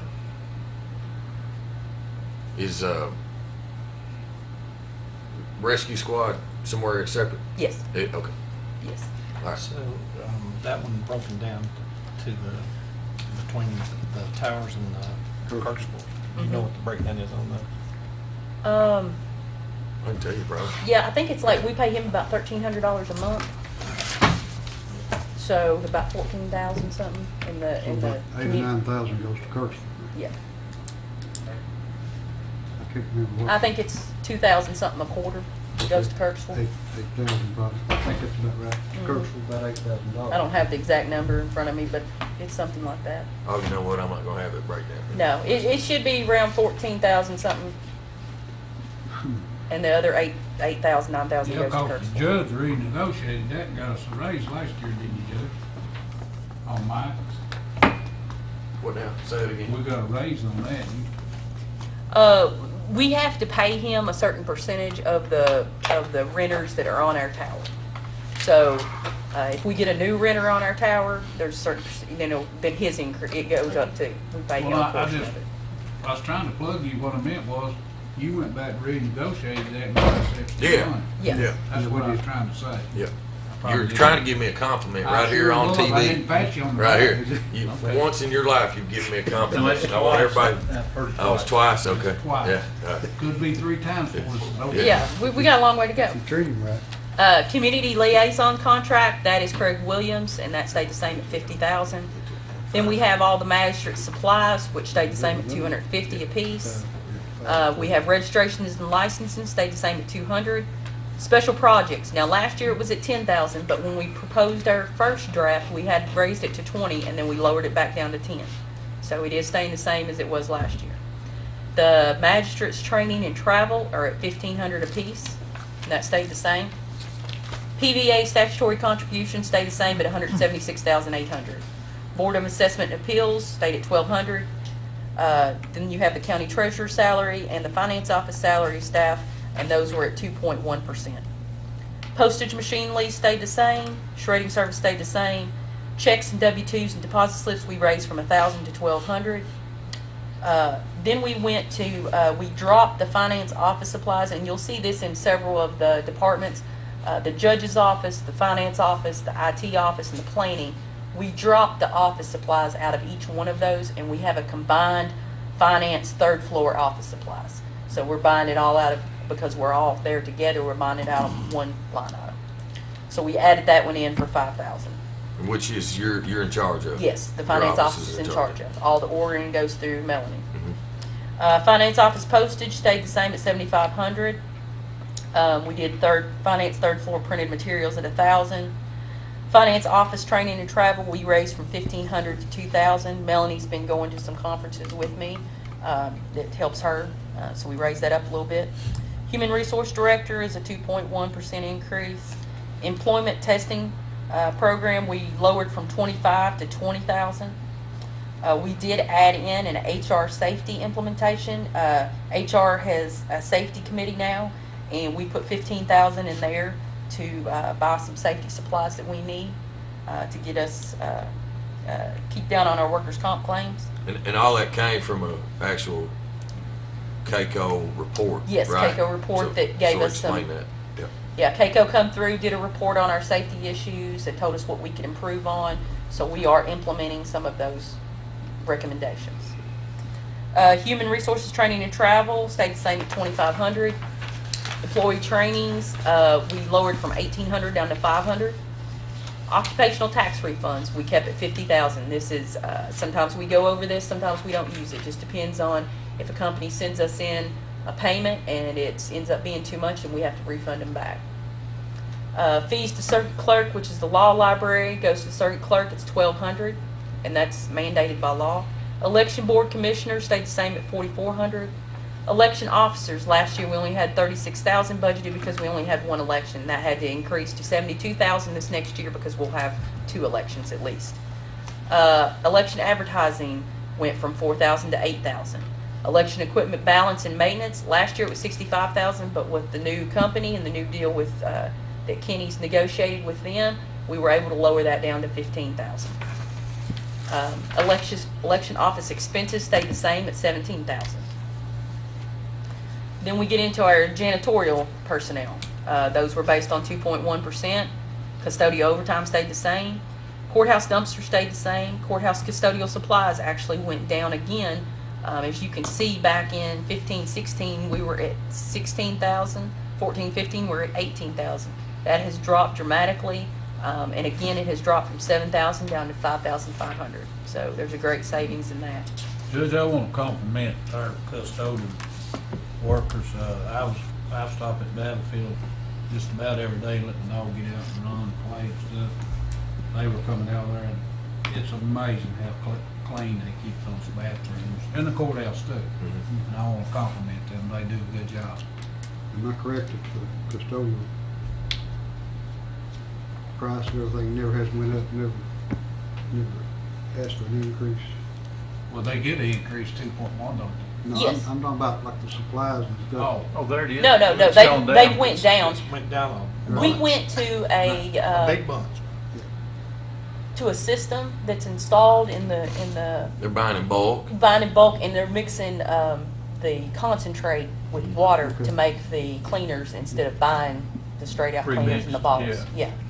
So that saved, a And great I have deal. to say, I mean, I would encourage y'all to commend Donna. our staff and Donna. I mean, you know, we set our expectations early under this administration of what we were trying to accomplish. And really and truly, man, our department heads have bought in, and they're proud of it too. I mean, Well, those girls, they work hard. yeah. They really do. And Mike. Well, And him, I'm sorry. if you look at Donna's numbers, even though from where we started at 16,000 to where she's at right now, I mean, she got on it. One of the biggest savings for the county that we have. Well, out there. and you know, the courthouse hasn't gotten bigger. She done a No. good job. We Yes. know with just the circuit court indictments alone, we got more people in the courthouse as we did, you know. Yeah. So, Okay, then we go down to custodial uniform, stayed the same at 500. Courthouse decor stayed the same at 500. Courthouse repairs, we actually lowered down from 40,000 to 26,000. And then custodial travel reimbursement stayed the same at 100. And we have water and sewer, the electric, the natural gas all stayed the same. Custodial equipment stayed the same. Custodial supplies stayed the same for family court at 2,500. Family court repairs stayed the same at 4,500. We did get to drop family court telephone because we don't cover that anymore. Family court water and sewer, we increased to 2,500 from 1,500. Electric stayed the same at 48,000. and one of the things on the family court, guys, is we get reimbursed for all those expenses Yes. from AOC. AOC. AOC. Yeah. And what they'll do is they'll true up at the end of the year. They give us an allotted amount for expenses. Then at the end of the year, they'll do an audit. They'll check our electric, our water, all that kind of stuff, and then they'll true it up. And if we have spent more than what they estimated, they will pay us that amount. First Street Annex, which is the old finance building over here, and it used to be the Ferris Parks. It's called the First Street Annex in our budget. We have custodial supplies in there for 400. Madison Avenue custodial supplies for 350. We took out the planning office custodial supplies because it's no longer the planning office. We call it Madison Avenue. County Parks custodial supplies decreased by 50 to 600. Road Department North custodial supplies decreased by 50. South decreased by 50. So we were able to decrease a little bit in all those. Then we jumped down to First Street Annex repairs, stayed the same at 7,000. Madison County, Madison Avenue repairs, 1,250. Finance, the First Street Annex water stayed the same. Madison water stayed the same. Finance electric stayed the same at 16,500, which is now the First Street Annex electric. Madison Avenue electric, 10,000. Finance natural gas stayed the same at 2,000. The courthouse annex stone cleaning, we had last year at 8,300. We have at 8,100 to finish out the building over there. We only did half of it, so we have put it at 8,100 for this next year. Courthouse annex custodial supplies at 5,000, lowered down 500. Courthouse annex repairs, we have had to increase that from 20,000 to 34,000. And I think that's mostly due to some of the HVAC issues, the tower on top, some of that stuff. We spent a lot of money on that already, haven't What? we? On, HVAC? yeah. That was on the jail. Well, HVAC, this building, I mean, that was redone in 1998. We just paid the note off last November. So it was, this heating and air stuff's 20 plus years old. No, this is courthouse annex. That's what I thought you was talking about, the He's annex. talking Yeah. about the Andy. Just part of the street. Oh, Yeah, so what was your question then, Larry? we've already spent a lot on it. I thought we've already spent a lot on that, I mean, It's quit 2 or 3 times. Yeah, We've had issues. yeah, I mean, we've had problems. Well, we had- Leaks and everything. the cooling tower, according to Donna, when they built the building was messed up on, and it's the wrong size cooling tower, and it's never worked properly. We have actually tried to figure out a remedy, and we're in the process of trying to figure out a solution to it, because you have to drain the cooling tower in the wintertime or it freezes and busts. And that cooling tower was never supposed to work that way. It's supposed to work all year round. And there's just problem after problem after problem over there. We haven't spent that much this year. We just had to increase it because we're spending more than we're budgeted, so we had to increase the budget. Okay, I just knew we had spent some money, that's the reason I. It never works. We don't foresee that there's still gonna be problems over there. If not that, we just spent, what, $8,000 on the elevator? Yeah. I mean, there's just always After something. after they were there a year and a half, Donna told me that the heating and air never would work, and they figured out that they piped everything backwards. So they had to pay, the county back then had to come in and pay somebody to repipe all the lines that connected from the cooling tower to the furnaces, and so I mean it's never really We'll have to worked. keep that elevator working. Yeah, it's already been fixed now, but I mean, People those get kind to of the things third just floor. No, pop you got up. stairs. I know most people can't walk. No. Judge, you come in it late every day, you have to walk in stairs. I walk them right now. Glenna walks them too. Yes, I do. The Good courthouse. for you all. The courthouse annex electric, we had to raise from 74,000 to 85,000 just based on the usage. Then we get down to the IT staff. IT staff is based on 2.1%. Then we get down to system software maintenance. You'll see some of the places that he did cut and save some money, but then there's other places that we had to go from 47,300 up to 66,000 on that line item. IT department software maintenance went down from 51,140 down to 32,210. And then as you look down through the different software maintenances, they varied a little bit. You know, planning software maintenance last year was 15,000. It's only 1,500 this year. We were looking at purchasing some different ones and maybe have changed our minds and went a different direction. The golf software maintenance is $4,200, and that's for their new software that they have out there. Copier maintenance, we're going to get by with just having one copier maintenance line item instead of breaking it out between all those different departments. So copier maintenance, we're just going to have 2,780.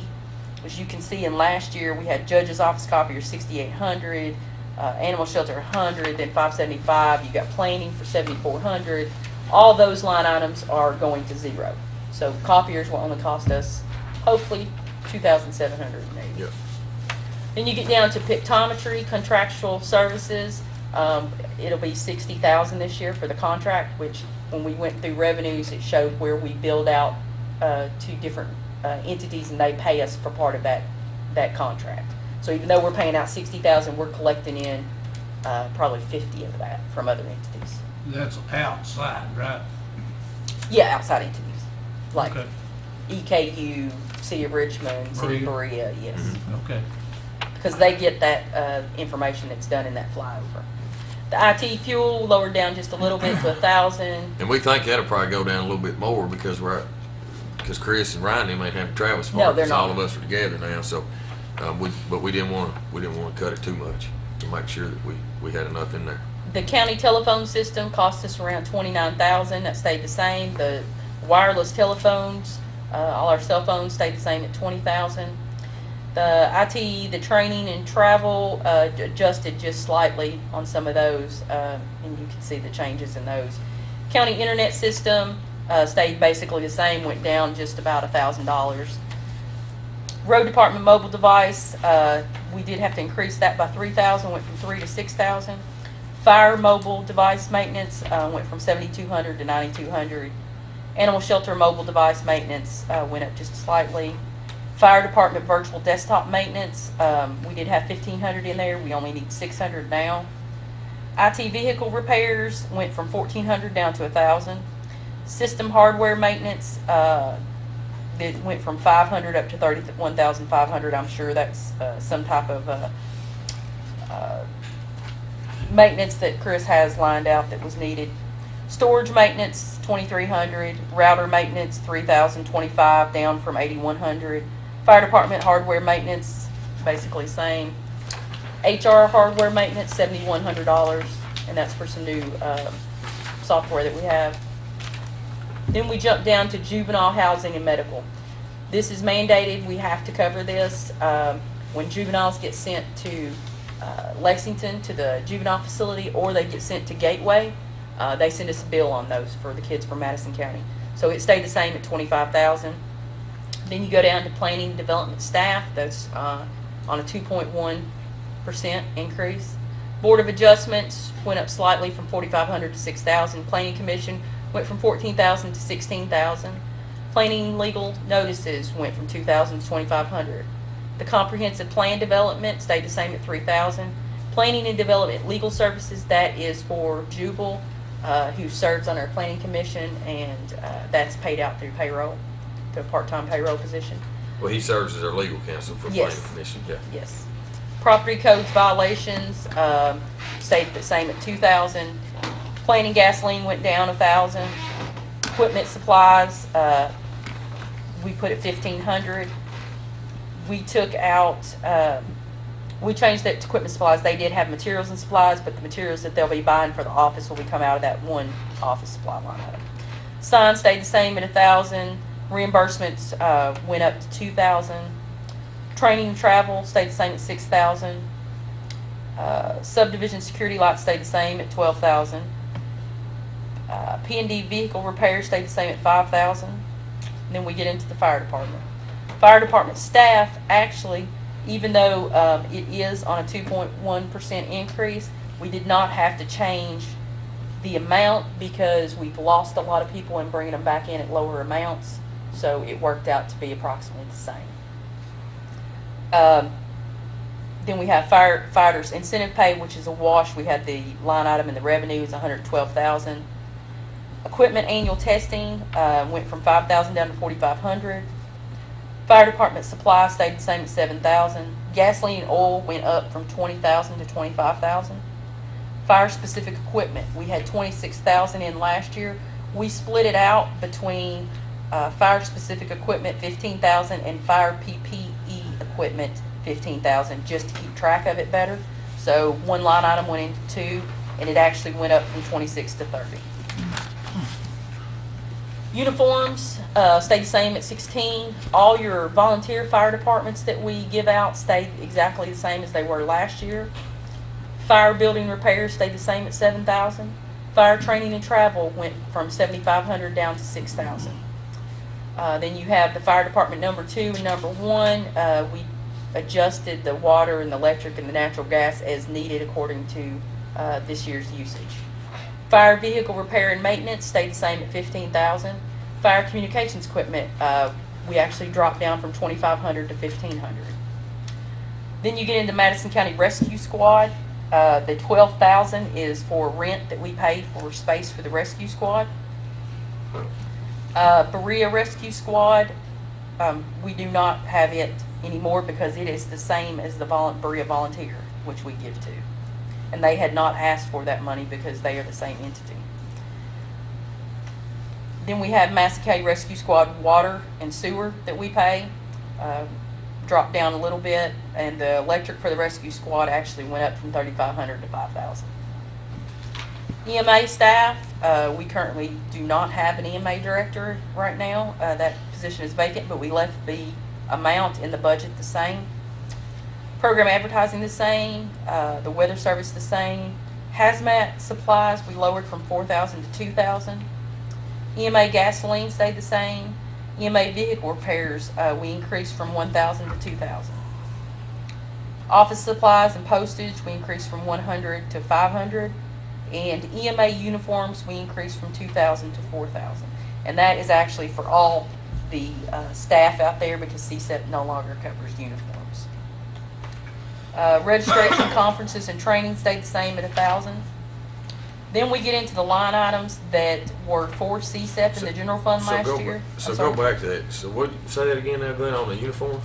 Uniform CSEP does not cover the uniforms, so therefore EMA purchases the uniforms for them out there. And that was the increase from 2,000 to 4,000. Okay, I don't remember it when we had our meetings. We might question that because I don't. They haven't covered it in the last year or so. That's one of Yeah, I the wasn't things. aware of that.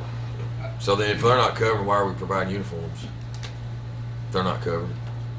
Because technically, the employees that we have out there are CSEP employees. Not everybody is an EMA employee, correct? I'm not sure. Okay. They're all fiscal court employees, so, you know, They're it just what? depends on how you want them to Yeah, I know work. they're all fiscal court employees, but some of them aren't. A lot of our employees out there are 100% reimbursed by CSEP, Mhm. the grant, Mhm. right? Okay. While we was talking about the fire, you was going through it so quick, I didn't want to stop you, but got a question. I think the way it stands right now, when there's a wreck or something, say in the county or wherever, we're sending either unit from 1 or 2 to go to those. We're not, those guys are not EMTs, and I just think the liability's gonna get out of hand on that.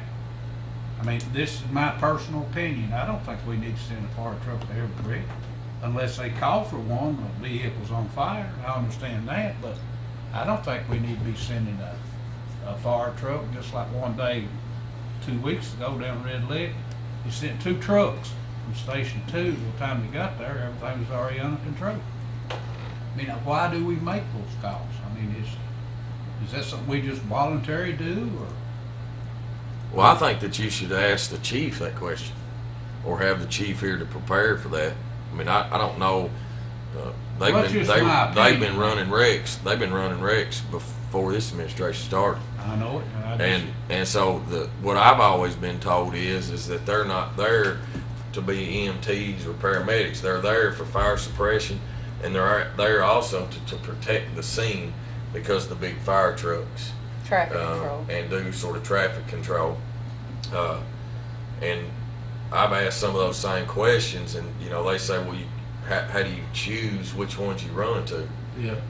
If that car that you're talking about in Red Lick had caught on fire, and they don't call the fire department out until it's already on fire, by the time the fire department gets there with fire suppression, that car is already burned up. They've been delayed 10, 15 minutes. At that point, what good was it for them to go, period? So, I think there's a somewhat of an argument either way you look at it from a standpoint good of and bad. whether you run it or not. But There's also a wreck that happened where there's a fuel leak or some kind of. there is, Yeah, and you're there to also to protect the paramedics. I mean, or rescue squad. We don't extricate people out of a car. Right now we do have some equipment. I think that in the future we might be look at doing that. But you're also there to protect those individuals from getting in that car, and maybe there is a fuel leak that just hadn't sparked yet. We have, out at Station 1, we have the rescue equipment. Station 2 doesn't have it. But, I just thought, well, there's 2 trucks going full force, to a car wreck. And then by the time they got there, everything was already took care of. And that's what we pay these rescue squads for. They try to get there as soon as they can. 9 times out of 10, they're there before we are. And they direct traffic and stuff. But as far as us, I don't think anybody for the county goes in that car and tries to get somebody out. But it's pretty embarrassing when you're sitting there and somebody hollering for help and you don't do nothing.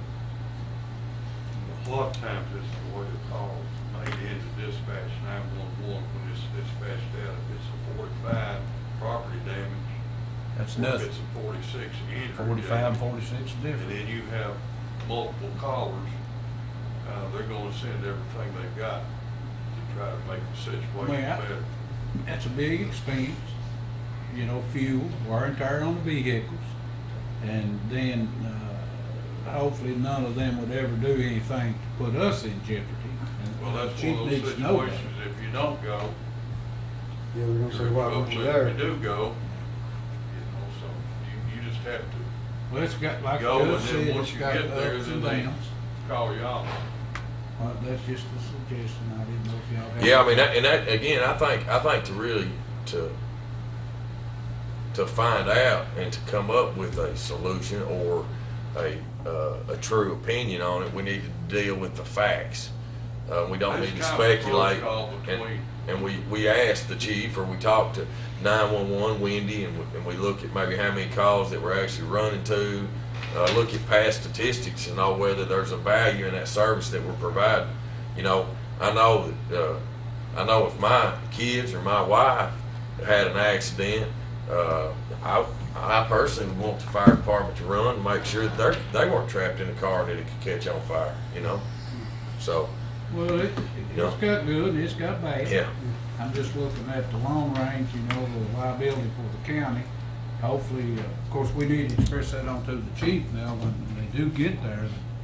They don't try to get people out of car. They do have some training though. They have had some training in first aid and stuff. They have the basic training. Well, I know they got that. Well, that was one of the things that we've already implemented and we're working into, is that I've said from the beginning, is if we're going to run wrecks, we need to be able to provide that service. We don't need to be at a wreck and rely on another entity to come and have the jaws of life and cut somebody out. We need to be able to do that. And so that was one of the things that we've used some of our grants and some of our monies to purchase some of this equipment so that we can lead into that, Chief Gray's gonna do a presentation for you all soon about what we respond to and some Okay. recommendations he has for you all about. That's great. Very beneficial. Yeah, Very good. that's good. Thanks. Okay, the next line item, the next 16 line items are all CSEP related, which will be taken out of the general fund budget. So you'll see the next 16 line items are made to zero. Then you get down to the ambulance grant. It's a pass-through, 10,000 stayed the same. Forced fire suppression stayed the same. Then we get into the animal shelter. We have dog warden / solid waste director. It's at a 2.1% increase. Animal shelter staff, 2.1. Animal shelter overtime stayed the same. Animal shelter advertising stayed the same. Animal medical supplies actually went down from 6,000 to 5,000. Donations stayed the same. Animal shelter food and supplies stayed the same. Microchips for animals stayed the same at 6,500. Animal shelter gasoline stayed the same at 5,000. Animal shelter vehicle repairs stayed the same at 4,500. Animal shelter office supplies, we increased from 1,700 to 2,200 based on usage. Animal shelter operational supplies was at 1,000. We lowered it to 500. Animal shelter uniforms stayed the same at 1,800. Animal shelter repairs stayed the same at 1,600. Animal shelter training and travel stayed the same at 1,500. Water, electric, gas, all stayed basically the same. Animal shelter mowing is at 1,500, stayed the same, which they pay the road department. Animal shelter equipment repairs stayed the same at 1,000. Then we go to the animal shelter spay-neuter program, which increased, like we said, from 9,000 to 15,000, and that increase is due to the donation of the property that brought 190,000, and we have that invested, and we're drawing around 6,000 a year off of it in interest. Solid waste staff is based on 2.1%. Solid waste overtime stayed the same at 5,000. The litter abatement program stayed basically the same at 61,000. And that's a pass-through, really. That's a pass-through Yeah. from the state. Yeah. That's under state grants. Solid waste contracted servicing stayed the same at 28,000. Hazardous waste went up a little bit from 13 to 14.5. Solid waste dumpsters went down from 22,000 to 20. Solid waste fuel went up from 25,000 to 30,000. Solid waste vehicle repairs went up from 15,000 to 30,000.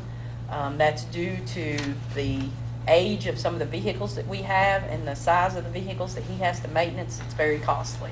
That solid waste fuel, does that include, he's not here now. That includes what they do for recycling. Okay. And would that be the dog wardens and all them? No, this is just for solid waste, not for Just animal for shelter. solid waste? Yes, 30,000? yes. All the pickups that they have, taking it to the landfills, all the loaner truck, all those. See, there's 30 more thousand we're spending. We cut that out. Well, you're still gonna have your Well, loaner trucks, unless you cut your loaner trucks Well, out. I know. So the loaner trucks come out of this? Yeah. Yes, and dead animal. any large pickup that they have, dead That's animal comes out of that. dumping fees at the, Well, if someone calls with a refrigerator or a couch they need picked up, and we go out there with a pickup truck with a trailer, that includes that also. Okay. Cotton's assistant. The dead animal program, Magister, comes of the line item for fuel is around $17,000. It just costs of fuel to run the dead animal program. Yeah. So 50% of that is the dead animal program. Yeah. And that truck, you gotta realize that truck's going all the way to Irving. Yeah. And daily. Daily, 5 Yeah. times a week. Yeah, Yep. yeah. How many yards is it on? The dead wagon, No, the recycling truck. the They recycling don't truck go is 5 days a a week. 20-yard truck. It's a Okay. 20-yard box. Oh, But it's y'all go to going- landfill. It goes to, no, it It's- doesn't go to landfill, it it goes goes- to the Lexington Goes to Lexington. Yeah. Recycling Center Okay. 5 That's a times very every other small week. amount of that. Every other week. Every other week, that is Okay, correct. The I dead heard- wagon goes every day unless we have no animal. Okay, Yeah. well, yeah, I know that. Yeah, you can't have, And the new, you can't have a man standing back there, yeah, Need a cooler, don't it? yeah. the two newer dump trucks that we have, the recycling truck as well as the dead animal truck, are a little less fuel efficient than our older vehicles as well. All the We just emissions- have the two now? The two newer trucks, Yeah, I mean, Yes. loaner trucks, well, we still have the two loaner trucks yet. both them in operation. One is having a fuel injector installed as we speak, it should be back up and going soon. But we have a backup as well, though. That is correct, we have. What's the old spare- waiting line or waiting list for Usually that? months. Months? Loaner trucks are scheduled out to approximately mid-October at this moment, and that's about how it's always been programmed. Yeah. Best program we got, That's that good. and a dead animal pickup. Well, you know, everything they can put in there and we haul off is that much more we don't have to pick up. That is correct. That's just my opinion.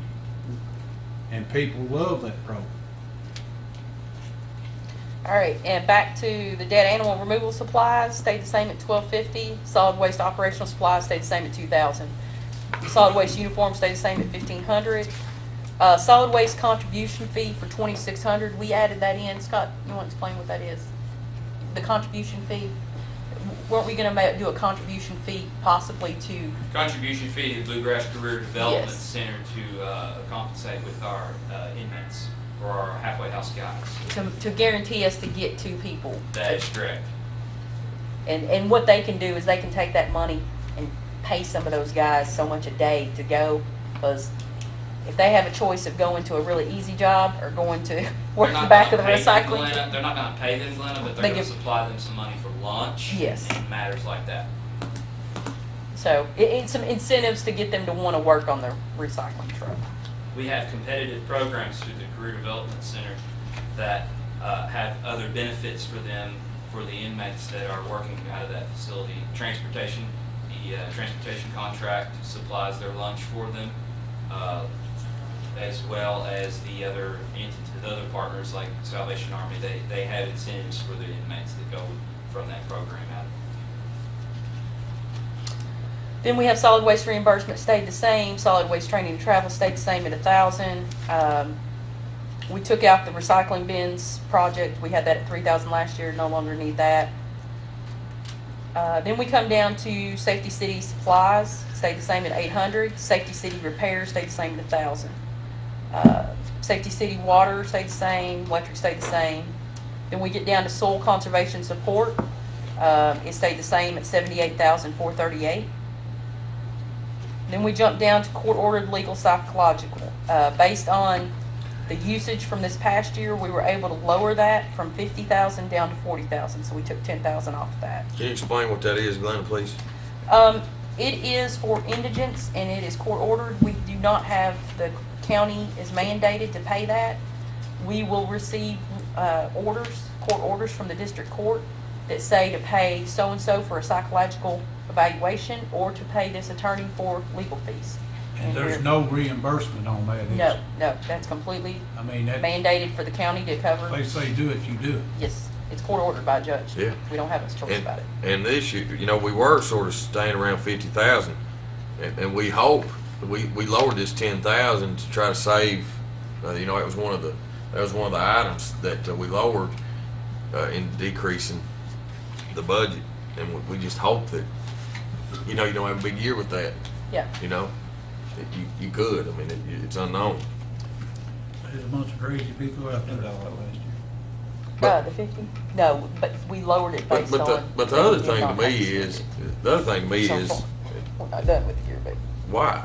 We were- Why the way was we were Madison County Fiscal Court, make that payment? Because some KRS from years ago said that's our responsibility. Do all counties do that? yes, it's mandated Yeah. by I know it's Paris. mandated, but I didn't know if this county done it. I haven't checked with them, but I'd say they better be doing it. Or they'll be breaking the law.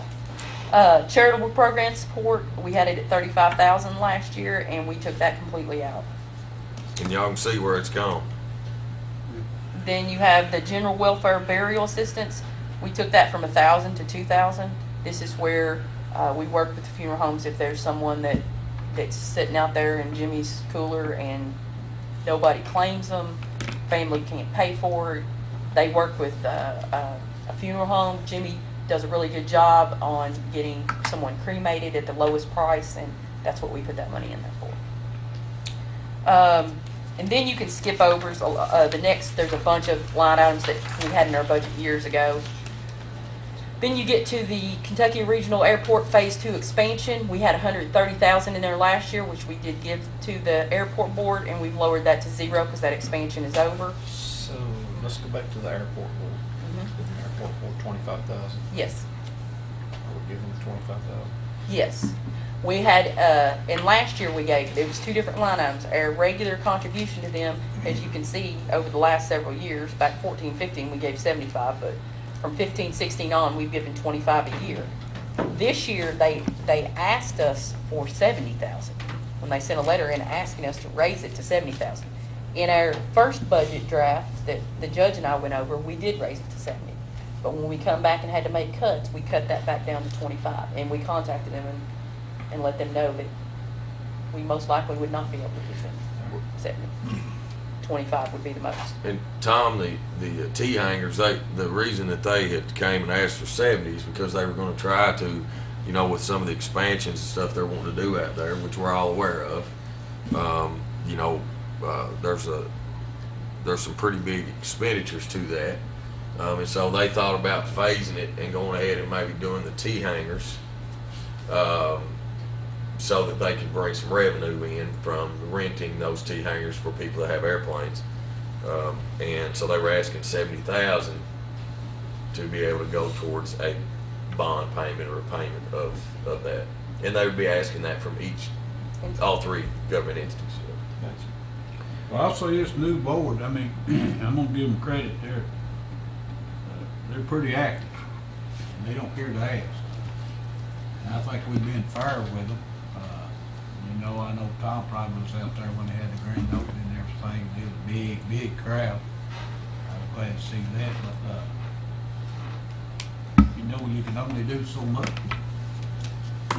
Well, with that airport, I mean, you know, to me, there's a return on investment with the airport.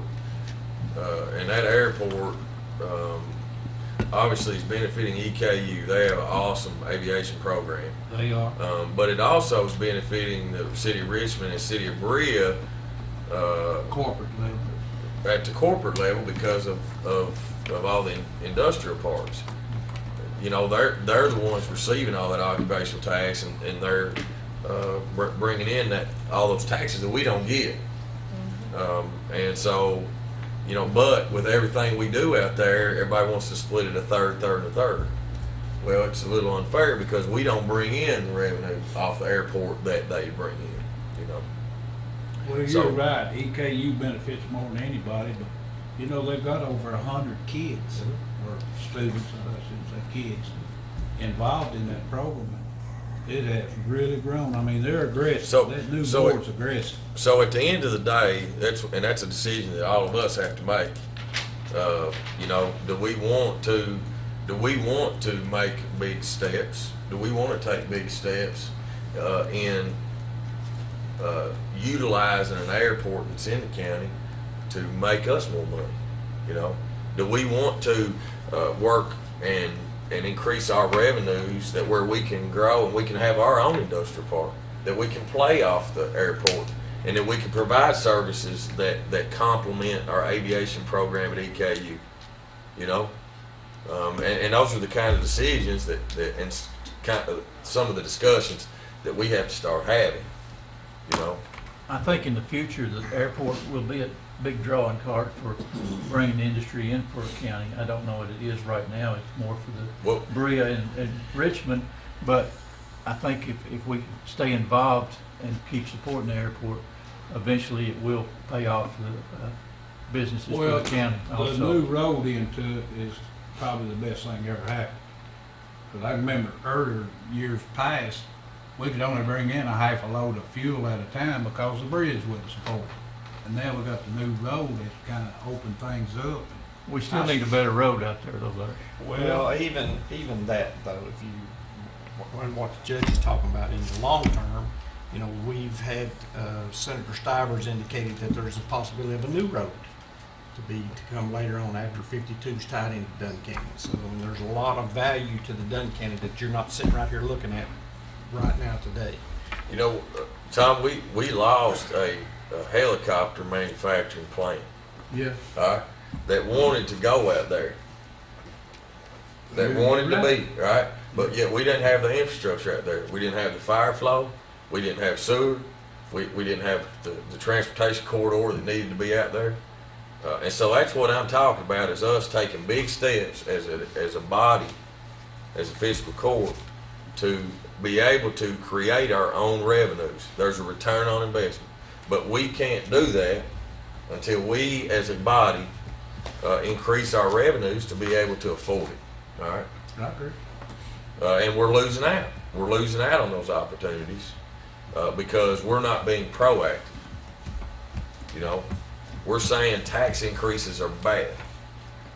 We're not having those kinds of discussions. That's right. You know, so all right.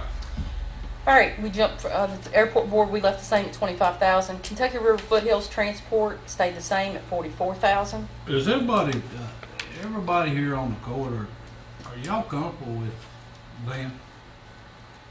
River Foothill, Yeah. I'd like to know who owns it. Well, I guess the state owns it, don't they, Judge? They're a nonprofit. I mean, they're a 501c3. They're our community action partner for Madison County. They provide a service, obviously, to Clark and Powell and Estill and Jackson and Rockcastle. I think even Laurel and Garrett. There's 8 or 9 counties. I mean, they provide an awesome service. You know, again, this goes back to one of those things of, you know, is there a return on investment? Are they providing a service to the county, or is that service really being provided to the city of Richmond and city of Brea? You know, the net profit tax, and you know, and when you really look at it and you break it down, there's not that many outside city limit county residents that are being provided that service, right? It's more the cities, and it goes back to typically in the past that everything's been sort of divided up equally, but a third, and a third. Well, the money's always been divided up equal, but the other part, usage is different. Mm-hmm. And they should come before this board, not every month, but quarterly, and give us a report. And now to their defense, I think they have, I think, Once a year. once a year. You know, if the court would like them to come more often, I'm sure that they will.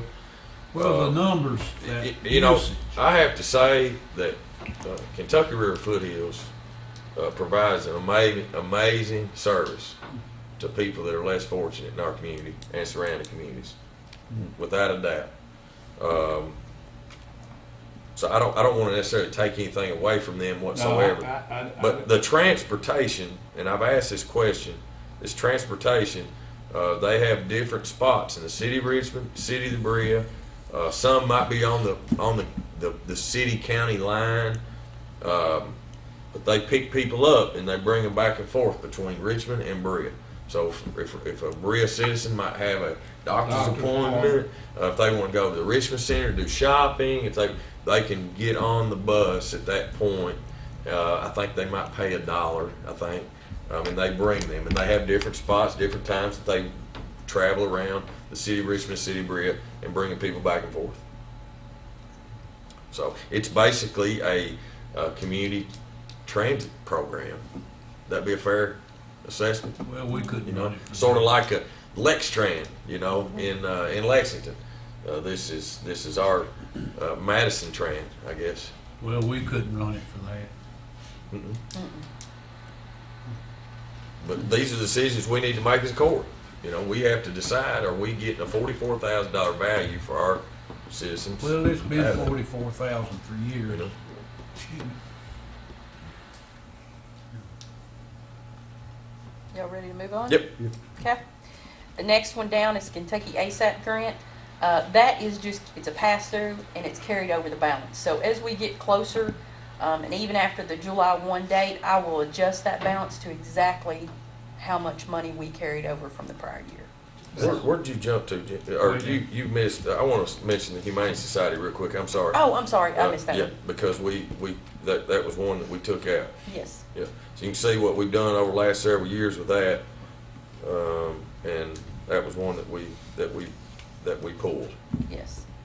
You know that, Judge, that's a good organization, and I wish we could put a little bit in there for them because they have a large group, a large following, and they're into the spay and neuter program.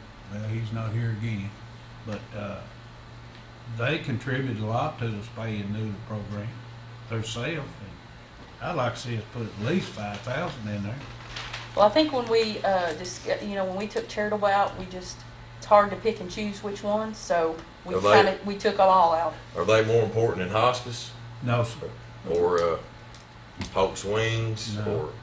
or Meals on Wheels, or Yeah. the Judge, Reed? you're trying to put me on the spot. Yeah. I'm not gonna answer them. Yeah, you know, I mean, no, I'm not trying to put you on the spot.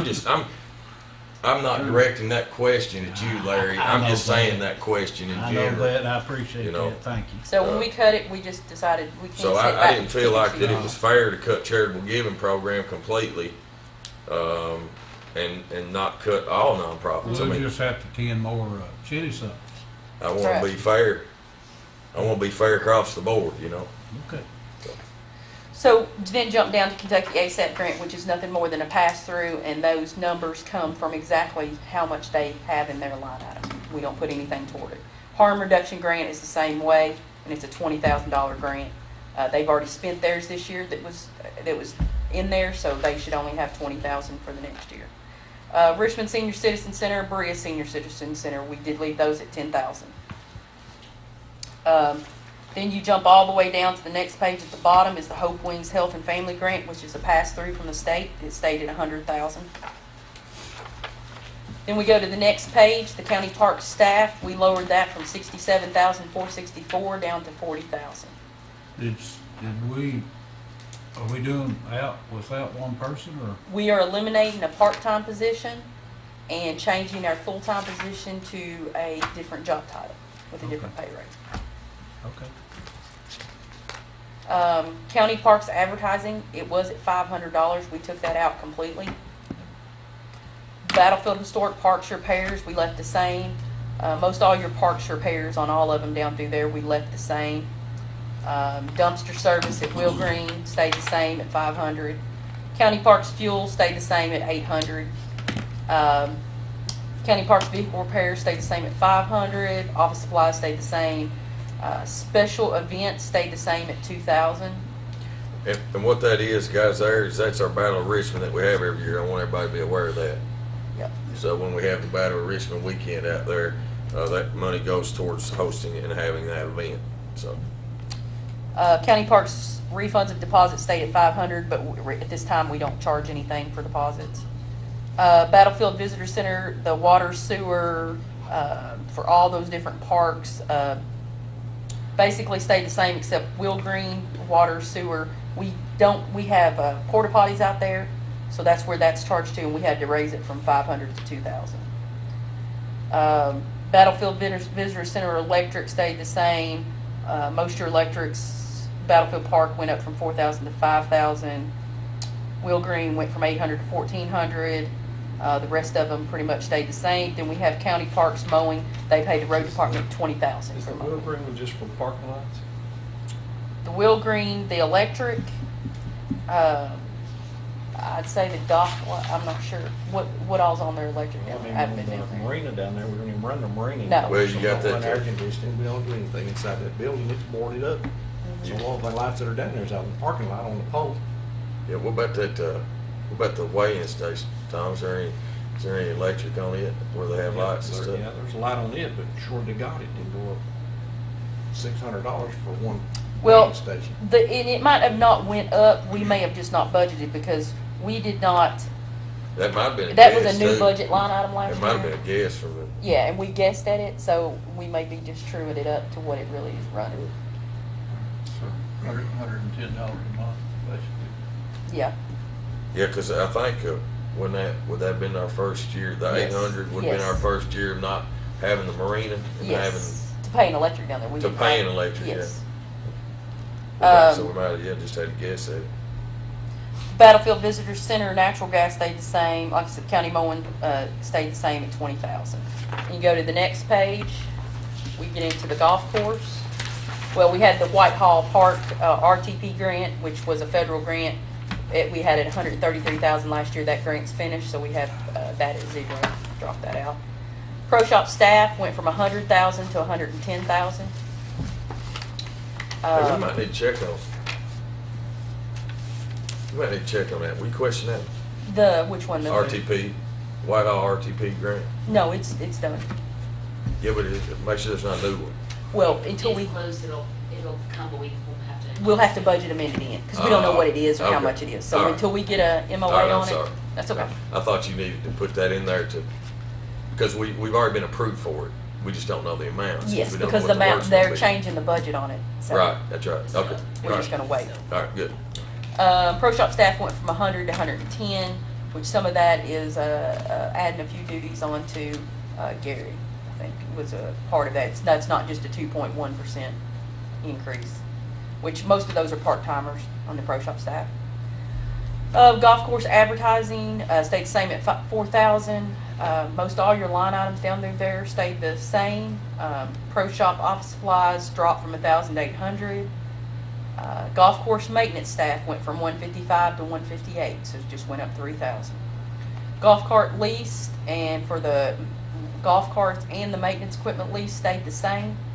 Golf course dumpster service stayed the same. Barn maintenance stayed the same. Chemicals and fertilizer, we were actually able to lower from 50,000 down to 45,000. Golf course gasoline, we raised from 20 up to 22. Golf course aerification, we added a new line item in for 9,000 on golf course aerification because they wanted to keep track of that separate. Golf course equipment maintenance and repairs, we lowered from 15 down to 12.5. Golf course irrigation stayed at 5,000. Golf course uniforms went from 1,000 down to 500. Golf course sales and usage tax went from 12 to 24. We had that line item on the revenue also because it's a pass-through. Golf course training and travel went from 500 up to 2,000, and that's for some training they have planned for the maintenance staff, I believe. Golf course water sewer stayed the same, electric stayed the same, and natural gas stayed the same. Then we jump down to Valley View Ferry Authority, stayed the same at 20,000. Then we get into our bond payments. Our 2017 bond principal dropped from 400,000 down to 305 for the principal for next year. Our 2017 interest went up from 165,000 to 229,350. Why did it go up? It's just the payment schedule; those fluctuate. The 2017, we had not had a full year of interest, for one thing, in last year. We'd only paid one payment, so we only had half a part of it. Okay. But those come straight off of the loan payments. Is that on the family court building with that Yes. bonds on? Yes. Okay. That's 2017. Then we have the 2012 series bonds principal. It was at 535, and this year is 440,000. The bond interest was at 187,300, went down to 179,275. The HVAC lease principal, we got rid of it. We paid that off last year, so it went from 43,152 down to 0. That was the one I was telling you about earlier. I misunderstood you, Larry, on was this building. Okay. Yeah, on the HVAC lease. That's the courthouse. That was Yes. the courthouse, yeah. It was done, I think, in 98, I believe Yes. is what it was. Yes. Thank you. CAECO fire truck lease principal is 38,105. The CAECO election equipment lease principal is 50,983. That's the one that we just did. Then the HVAC interest dropped from $1,350 to 0. The CAECO fire truck lease interest is at $12,408. So you add those two together, the 12 and the 38? Is that Yes. for the two new trucks? Mhm. Yes. Okay. So basically $50,500 a year in payment. How many years was there? 5? 5, Okay. I Thank think, you. wasn't it? Was it 5? What do we do the fire trucks on? Longer. No, I 10. believe it's 10. 10 years. 10, never mind, 10. Yeah. Well, The election equipment, we did on 5, right? I can't remember 4. Maybe 7. I can't remember. We had to do longer than 10, though. We financed, 4, we yeah. financed 400 something thousand for the Yeah. fire trucks. So it had to be on 10. I don't figure that high. My head don't go that high. The CAECO election equipment lease interest is $8,676. Then if you jump down to future E911 projects, you'll see that last year we had $200,000 budgeted in there, and this year we've dropped that out to 0. Purchase new property, we have at 0. We had it at 0 last year. Courthouse Collins project, we had $35,000 in there last year. That's gone to 0. Letter of credit, we have $100,000 in there, and that's a pass through. Go down to capital project equipment, we had $40,000 in there last year. We actually have not spent that. We've transferred some of it out to use in other line items, but we have not purchased anything this year. And we left it at $40,000, and that's for any type of piece of equipment that the fiscal court might need. We just put back $40,000 to have for that. Auditing services stayed the same at $40,000. Air insurance, property liability was at $531,222 last year. It's at $556,838 this year, and we did add that family court building on to that. Yeah, and I don't know if it's a good time to talk about this, Glenna. Yes. Oh, yes. Because that would come in that would Yes. come out of that line item, right? Yes. While we're on this, CAECO brought by yesterday. Earthquake is not covered in our insurance policy for any counties, but they do offer an earthquake insurance. They give us 2 quotes. One was a limit of $5 million, a deductible of $50,000, and the total insured value was $76,503,843. That's all of our properties. The premium for that would be $16,503. The second one was a limit of $10 million, deductible $50,000, same total values, and the premium on it would be $24,755. Is that all county property? Yes, that's covered. Everything's included. Covering all, but there's a limit of either $5 million or $10 million. So, Okay. you know, we look back at. Oh, knock on wood, don't say that. No, Frank said look back the history of all earthquakes in Kentucky back to the 1800s. We've never had major damage, more What's than the chimneys. deductible on those? The deductible's $50,000 Okay. on $5 million and $10 million. But we could sure afford 50 before we could $5 million. Yeah. The way it costs This, all day. it has to be. Well, I figured if we had an earthquake right here, what, the annex would be gone, family court, the jail, that $10 million would be a Well, we drop got a in the major bucket. fault right out here.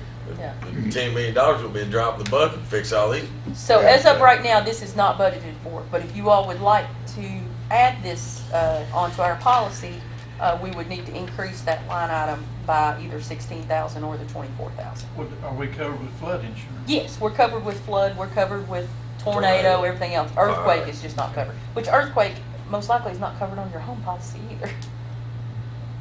Most earthquake's not And covered on. we can't obviously most make decisions today in this work session on that. We Yeah. just wanted y'all to be aware of it, be thinking about it. If it's something that you are interested in, let Glenna know or let Francette know, and we can put it on the agenda to, add it. Yes, you and know. then I can put it in, because we can make changes between first reading and second reading. Right. So first reading, which will be next week, I will not have that included in there, but if you all decide you do want to Yeah, add you that, bring it up at that. yes, then we'll add it before the second reading. Yeah. But just to give you a heads Well, up that on gives us that. time to think about it. Yep. Just come up with some revenue to pay for it later. So just remember, $5 million return would be $16,000, and $10 million return would be $24,000. Yes. Right? Yes. Insurance claims, that is pretty much a pass-through. This is where we pay our insurance claims out of, and then we had a revenue line item for $40,000 where the insurance money comes in, and then we pay off the claims out of this line item. Public officials bonds, we raised it from $2,500 to $20,000 because with the new with elections and people taking office next year, we're gonna have to renew everybody's bonds, and when we renew them for 4 years. So, that once every 4 years, we have to bring this line item up to pay for them, and then it'll drop back down. But we won't do that till January. Yes, Right. yes, I just have to have it in the budget to be able to pay it out. In reserve for transfer, last year, we had $2,779,524. This year, as the budget stands right now, is $2,380,998. But if we make those changes, the one change that we've talked about so far with the road department and those four, you can add $149,000 to that, which will bring it up to about $2,520,000. So that'll put us back to our wanting about $2.5 million in reserve. And I will put that change on in there for the first reading. Then we jump down to Social Security county match, and you're going to see a big drop, $289,475 down to $193, and the reason for that is we had, $2 million something in payroll for CSEP in our general fund. So when we took that out, that changes our numbers dramatically. So they'll be paying that. Yes. Yeah, so that's the reason you're going to see it really did increase a little bit, but you're not going to see it in here. Retirement match, it went from 986, 350 down to 801, and it's the same thing where we had CSEP in there. It inflated it a whole lot. Now, to give you a perspective on what retirement's costing us, even though we got it phased in and we didn't jump from 18.19% or 19.18% up to 28%, we did jump from 19.18% up to 21.48% on our retirement. That's about a $250,000, not just in the general fund, but across the board, about a $250,000 increase over last year's retirement. And that includes clerks, that includes the sheriff, right? First responders. Yes. included. That includes everybody. Yes. So Kenny, it's just less money he can give us. Yes. That he's giving back to the court. Yes. That's more money we're gonna have to accommodate the sheriff's department. So Yes. So even though this looks like it went down, it did not go down. I'm down from 24 to 19 employees, and our payroll is, I did increase pay because of that differential, because I told folks if they would work with me, we would make sure that they were rewarded. Yeah, because they're doing the work of 24 people. yeah, But with all that being said, we're down 5 employees, and it's only gone down about $45,000 Yeah. total payroll yeah, because of the increase. because of the increase.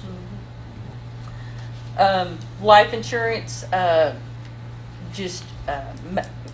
we've lost a few employees, but based on what it is, it's at 5,000.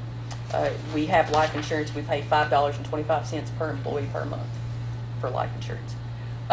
Employee health insurance, it went from 540 down to 476, but again, that's when you're taking CSEP's employees out of there.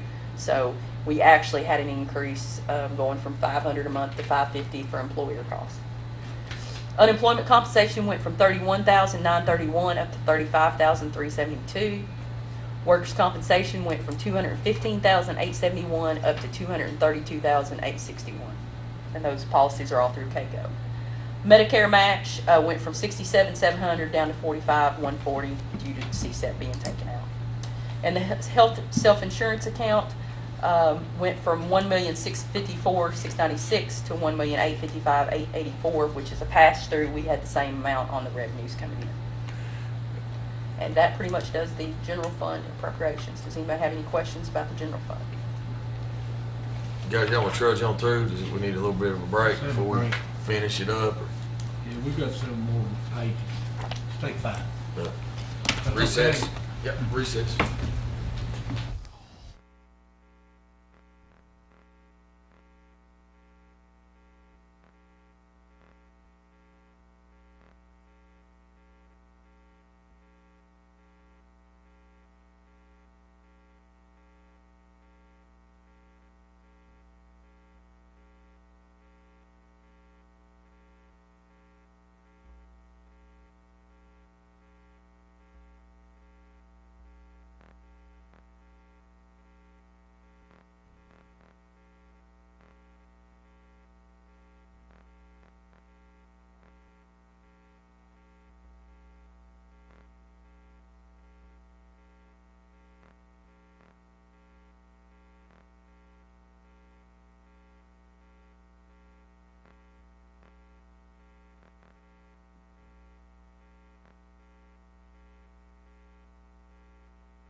moving on.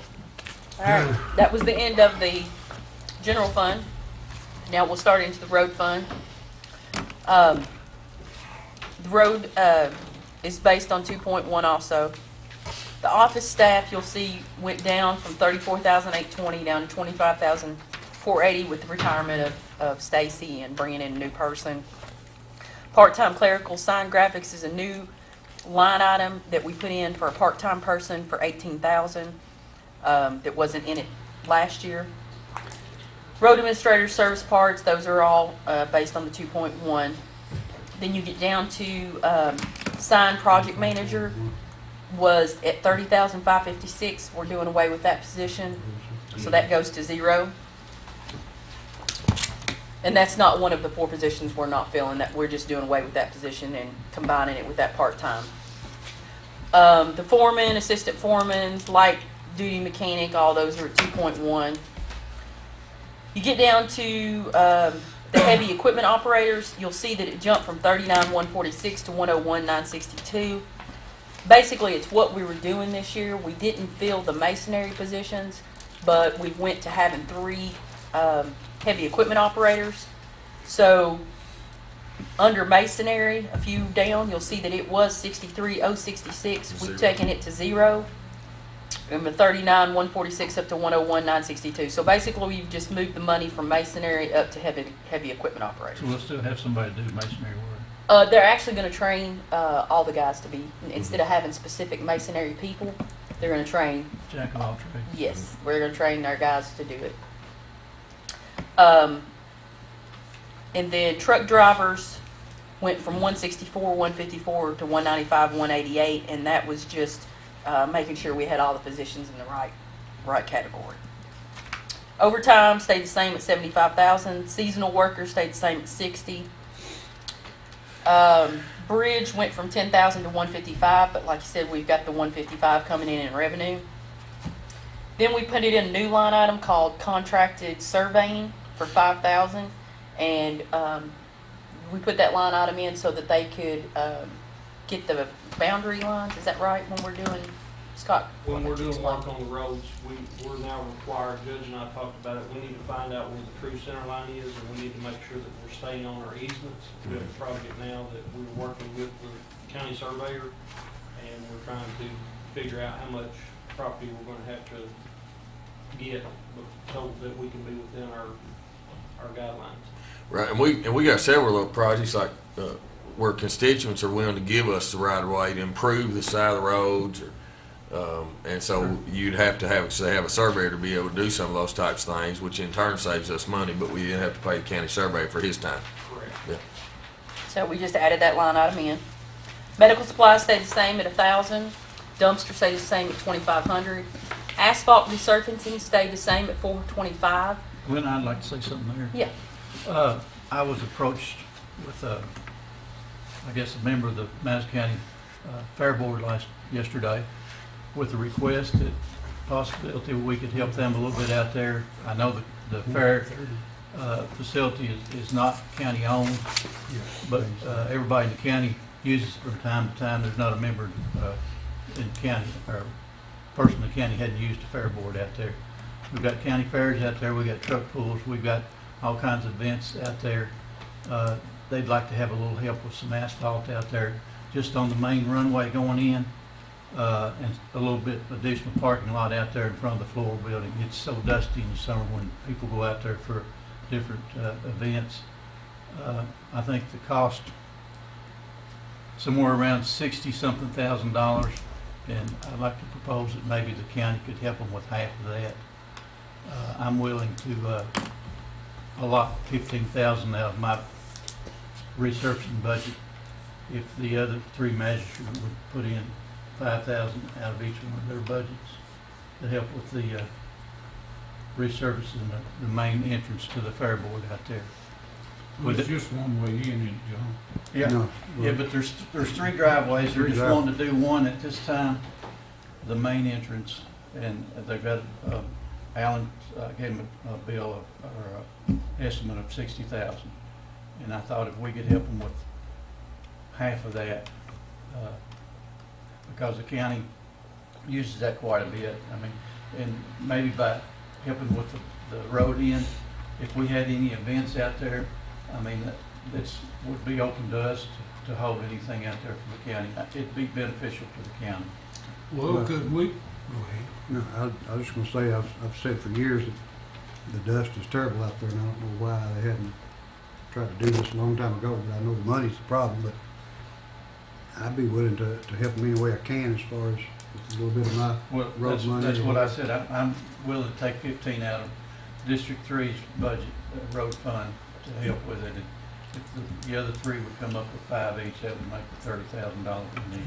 Yeah, I don't, you know, we'll have to, I mean, for one, we'll have to look into this from a legal standpoint to make sure that we can. I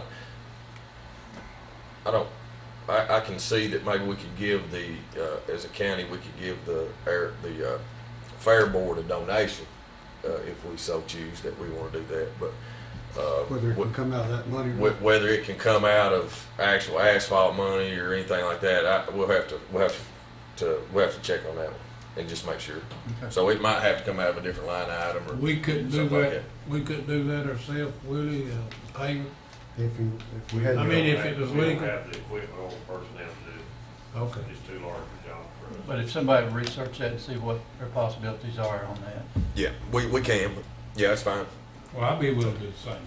Well, that's another one of those items that's like the airport out there, you know, there's a possibility for it to be a payback on our investment on that. Yeah.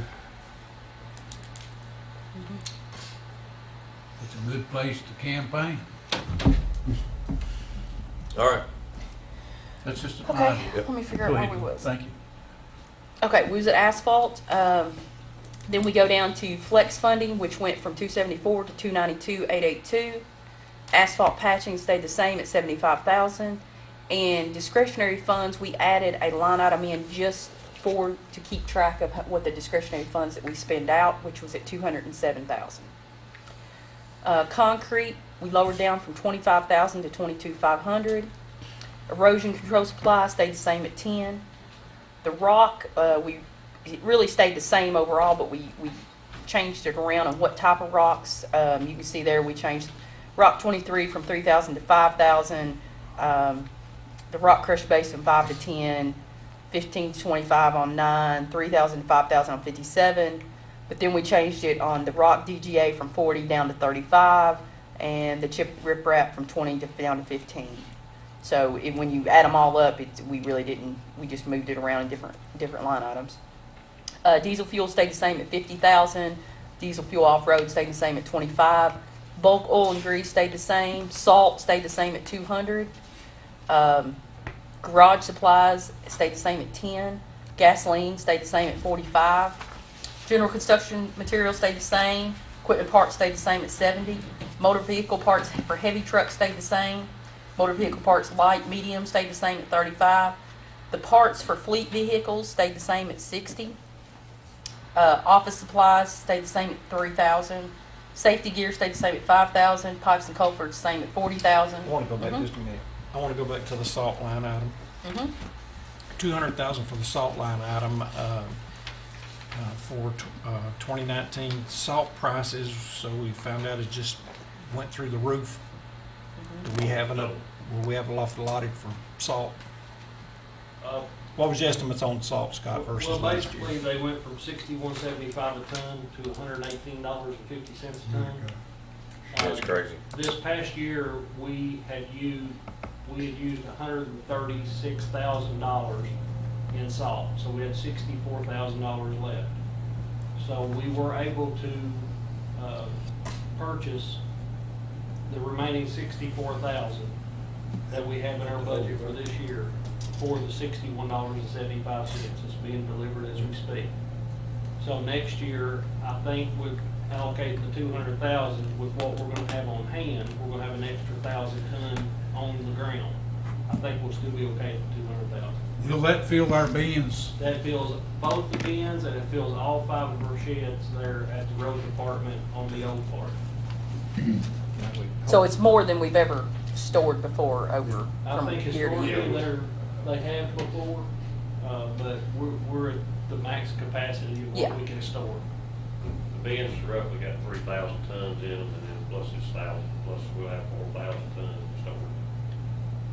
So we hope for another light Well, winter or 4,000 the tons. following year, We'll have we're gonna be in 4,000 trouble on tons salt. Plus this budget. How I many- will add this, I got a update from CAECO this morning. They said that during the salt auction for our district, they did have server errors, and there was people contacting them that was interested in bidding that couldn't. And CAECO is in the process of rescheduling the salt bid auction for our district.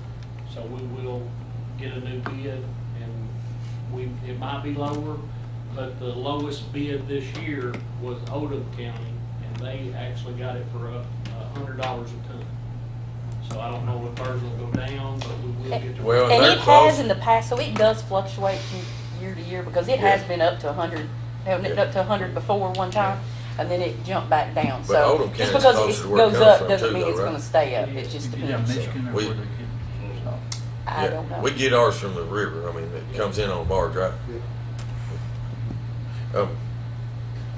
Well, I want to comment too, and I want to commend Scott and Willie and the road department. Just the same, I think this reflects what they've done, just like the custodial and Donna and her team, what they've done. But you know, if you add up, if I've done my math right, you take diesel fuel number 2, diesel fuel off-road, bulk oil and grease, gasoline, and you add all those up, there you come up to about $135,000 is what we're spending in fuel, or we'll say petroleum products.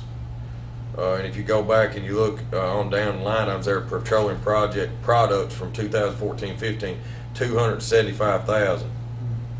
So there's a huge difference in what we're spending today on fuel, diesel fuel, gasoline, oil, than what we were spending in the past, I'll say.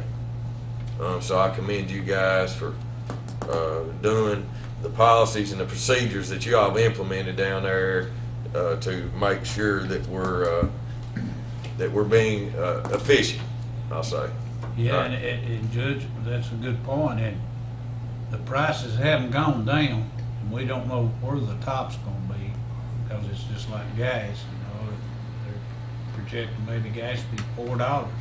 Well, you know, if it's gonna be $4, diesel's gonna be right behind it. Be more. Yeah, and you know, and some of that too could be, you know, obviously pricing fuel. Since 14-15, though, the prices have been fairly consistent. I mean, before that, they were, I think, Yeah, they $4. did jump up to, I think we they had were to at like double all 4. our budgets at one time. And that's where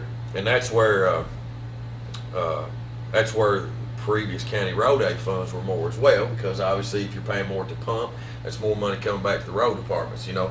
But looking at it, time frame of what this budget reflects, you know, it's been fairly consistent. I'm gonna say anywhere from $2 to $3. You know, I mean it's been pretty consistent. So kudos to you guys. All right, appreciate it. Okay, we'll jump back in where pipes and culverts, they stayed the same at 40. Signs went from 10,000 to 12,500. Tools stayed the same at 2. Equipment tires and tubes and truck tires and tubes stayed the same at 20. Uniforms stayed the same at 14. Road travel and training stayed the same at 10. Water and sewer had a few adjustments.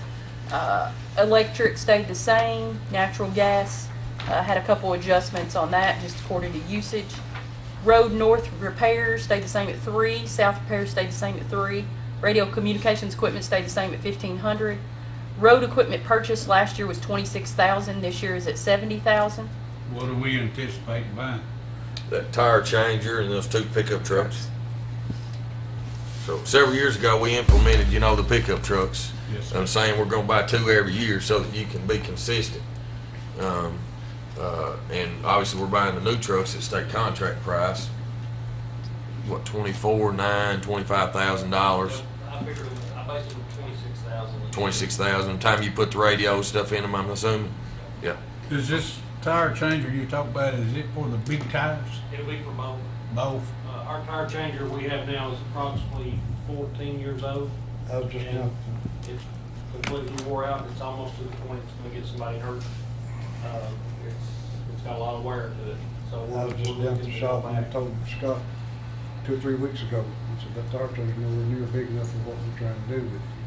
I believe the breakdown of that was 15,000 on the tire changer, Correct. and then whatever the difference of that is for the 2 pickup trucks. Yeah, so 50. So have we taken that out of our budget, or is that still in? No, it's still So in. the total he was requesting was for some new dump trucks and for a backhoe. And so when we had to do budget cuts, we went to Scott and said, what could you do with that? And when we did our budget meeting, we had him to prioritize those wants, first, second, third, fourth. And so the 2 items actually that he cut were his third and fourth in the backhoe and the 2 new dump trucks. So the And tire- they weren't new dump trucks, but they were used. Tire changer's still in the Yes. budget? then? Yes. Tire changer and the 2 trucks are still in the budget. Yes. Then reserve for transfers stayed the same at 20,000. Then we go to Social Security match, went up just a little bit. Retirement county match went up, by the percentage that we went from 206,890 to 229,323. Life insurance stayed the same. Health insurance went from 168 up to 185,000. Medicare match actually stayed the same. And that does all of our road appropriations. Anybody have any questions about the road? Okay, we'll go on into jail. The jailer's salary is set by the state. Jail deputies went from 707,700 up to 751,438, and that's based on 2.1%. Assistant jailer, office managers, jail secretaries, the bond receipt clerks. The bond receipt clerks was not budgeted correctly last year at 44,821. So according to who is in those positions, it should be 54,245. Then you get down to the maintenance staff. That went from 31,392 up to 52,192. That's adding a second shift person for maintenance at $10 an hour.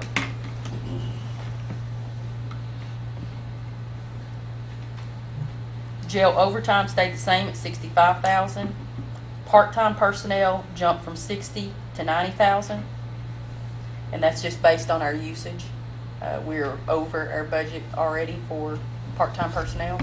A lot of that is used on taking them when they're in the hospital and somebody has to stay with them, all those kind of things. Part-time personnel increases. Could I back up just a little bit? Yep. Of course, I know the jailer's salary set by the state, I understand that. And the deputies, I know that's the 2.1 raise. But then we have an assistant jailer, an office manager, and a secretary, and then clerk. I mean, why do we have 4 positions there? I mean, Doug's not here to answer it, but, I mean, wouldn't you question that? I mean, you Well, got the a office secretary. manager, they have the front desk open all the time. So they have the Would that be under secretary. secretaries? Secretary, they have a full-time and one part-time under Okay. secretary. All right. The office manager, that was Katie Tate, she just resigned. And I don't know if they've filled that position or not, but that position oversees, because, they have to oversee that commissary account and all the money that goes with that. That's a big undertaking, the amount of money that has to flow through there. So that office manager is responsible for all of that. Well, who's responsible for the bond receipt clerks? The bond receipt clerks are also deputies. They're not just a clerk, they are deputized. So they work downstairs. I think they're kind of after-hours bonds, is that right? Yes, Kind of yes. that bond window that's downstairs. They have a bond window downstairs that they can pay a bond to get somebody out. Well, they're already on the payroll. Yeah, they are. What was the question? Well, the question is, if they're already on the payroll, why do we have to have a bond receipt clerk when they're in fact taking the bond? Well, it's just a label. I mean, it's just broke them out into a different line item. I mean, you could put them under regular deputies, but Doug just liked it broke out. You could take that 50 whatever thousand and put it in under deputies. It would just raise that line item up. He's just got it broke out into Well, its it's own line already item. 50,000 more, which he raises. Question, that's it. Just I'm not on gonna the ask no more. 2.1%. Okay, that's it. I mean, you see what he's saying? He said just on the 2.1%, it's 50,000 more. Mhm. But those are Yeah. two positions that are not included in those jail deputies Okay. positions. Thank you. Hush, Larry. No, you're fine. After part-time personnel, you have the jail trainer incentive, which is set by the state. IT support, they do pay us, the fiscal court, $10,000 for IT support. Building repair and maintenance went from $60,000 to $65,000. Equipment repair and maintenance went from $50,000 to $55,000, and that's based on what we've used this past year. Contractual medical services went from $330 to $350. We don't have that contract yet, but it goes up every year. Dumpster service stayed the same at $4,500. Contracted inmate housing, we actually dropped down from $330 to $300,000 based on how many we're having to send out. Yeah, what was projected, guys, there, I think was, when we did this, was about 220,000. But we didn't want to cut that down too low because you never know. So 220,000 more. 220,000 is what we're projected to spend out in this fiscal year. Pay for transfer. We actually put 330 in the budget last year because we had more, right? But we've actually done well. That 220 calculated out to about 19 inmates per day being outside the county. Custodial supplies went from $60,000 to $65,000. Contracted food service actually went from $412,500 up to $500,000. That's, the reason is, for that is the number of people we're feeding. It's not they didn't go up. No, their prices have not gone up. Actually, once you get to a certain threshold, those meal numbers actually They go get down. cheaper the But more you also, buy. do they feed them what they do? No, they do an excellent job, but we just have so many. We're so populated over there that it costs more We people you looked at feed. this once before, last year before, when we was concerned about that, especially when Doug redid the contract, and then the next year it went back up, and it was because of increased. Yeah, it was because of the meals population were increase. dirt cheap on it. We were paying, we've been paying a whole lot more. This contracted food service, we've had since 15, 16.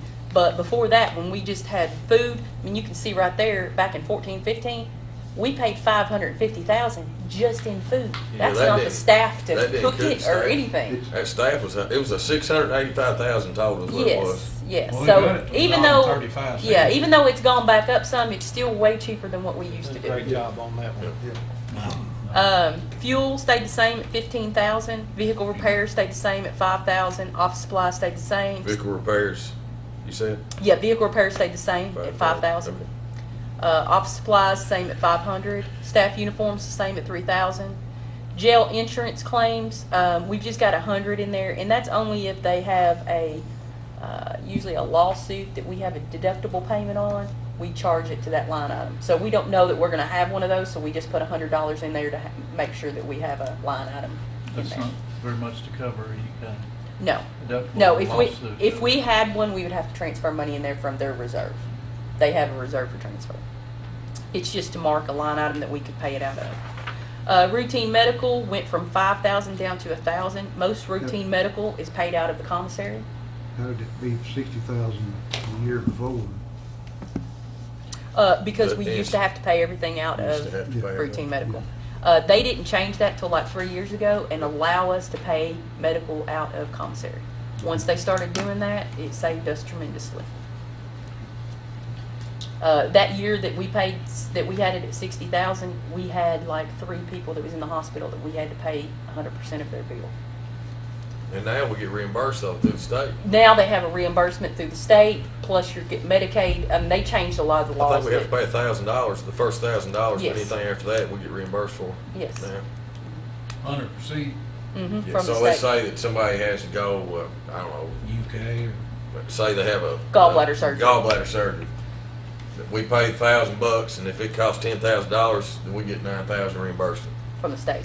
Yeah, from the state. Where used to, we were out paid the whole the whole thing. thing. Well, when a situation like that comes up, every situation's gonna be different. But when a situation like that comes up, it was similar to the one we had, the guy was gonna have to have open heart surgery. Well, they had him on $250, $300 where he owed money. And I brought it up that time, the county attorney, I said, let's pay that and get him out of there. I mean, look what we would've said. What we did say, let's put it that way. Usually if they're really sick and they're not already in a state prison, They usually work with the judges to try to get them out on bond so that they can. Yeah, we need to ride herd on the county attorney on that and see, if we can make sure that works. And I'm sure it will. Hush, Larry. Where are we at? Routine medical. Jail association dues, $750 to $825. Jail staff training stayed the same at $3,000. Telephone stayed the same at $3,200. Staff travel expense stayed the same at $500. Water sewer jumped from $93,000 to $113,000. More, the more washing, the more people you got, the more laundry you got, the more showers you got. Electric stayed the same at $75,000. Natural gas stayed the same at $24,000. Then we get down to IT equipment. We left $1,000 in there for that kind of equipment. Jail public bond, $1,000. Reserve for transfer stayed at $20,000. Social Security went from $77,000 to $84,000. Retirement jumped from $220 to $272. Life insurance went up just a little bit to $2,205. Health insurance went from $192,000 to $220,000. Medicare went from $18,000 to $19,669.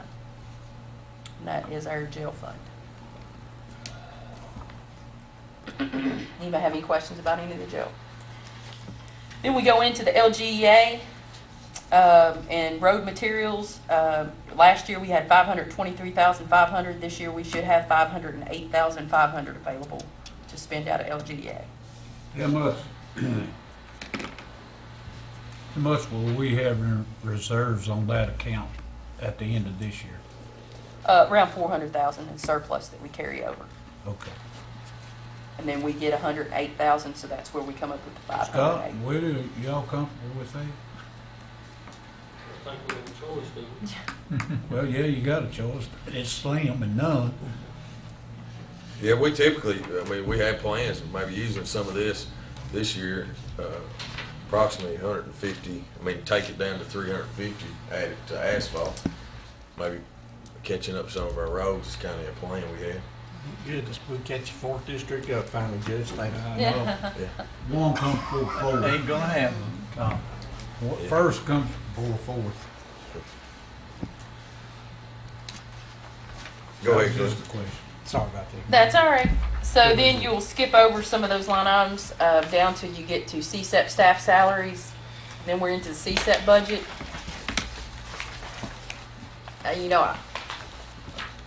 I'll read up through these real quick. I think you just let them, everybody scan those. Okay, if you want to Yeah. scan through them, this is all CSEP money. It's a pass-through. Glenn, I don't, It's all these projects. what's the megahertz or MHG? Megahertz. That's the replacement megahertz radio system. For $17 million? Yeah, That's That's upgrade. that's replacing the whole it's system. the replacing the, Yeah. It's all the I I radios know we that, have no all the but- first authority but over that's that not, whatsoever. that's but just in no. that's just in this budget. Yeah, that total expenditure for that upgrade, replacement's like 22 million. Yeah, So that's just in Oh, this budget. 22 so- million. and when the D-mill is through, that will totally go away. Well, Absolutely. no, we'll take on that expense. Remember, we had the joint government meeting there several months ago. It was about $3 million a year for upkeep. We'll have to take that out of your budget. Yeah, Okay, if I get everything Yeah, I some- want before then, it'll be fine. some of that asphalt you want to spend out there at the fairgrounds. well, and you I know. think that's Yeah. one reason they're looking at what they're going to in the 800 megahertz to make sure, It'll last. you don't need all the, you got to look at what you can sustain afterwards. Which we're gonna talk about that in a few minutes at the end here, so if Okay. we Alright. can keep. Sorry to interrupt. keep All right. moving on. Does anybody have any questions about the CSEP budget? It's quite long.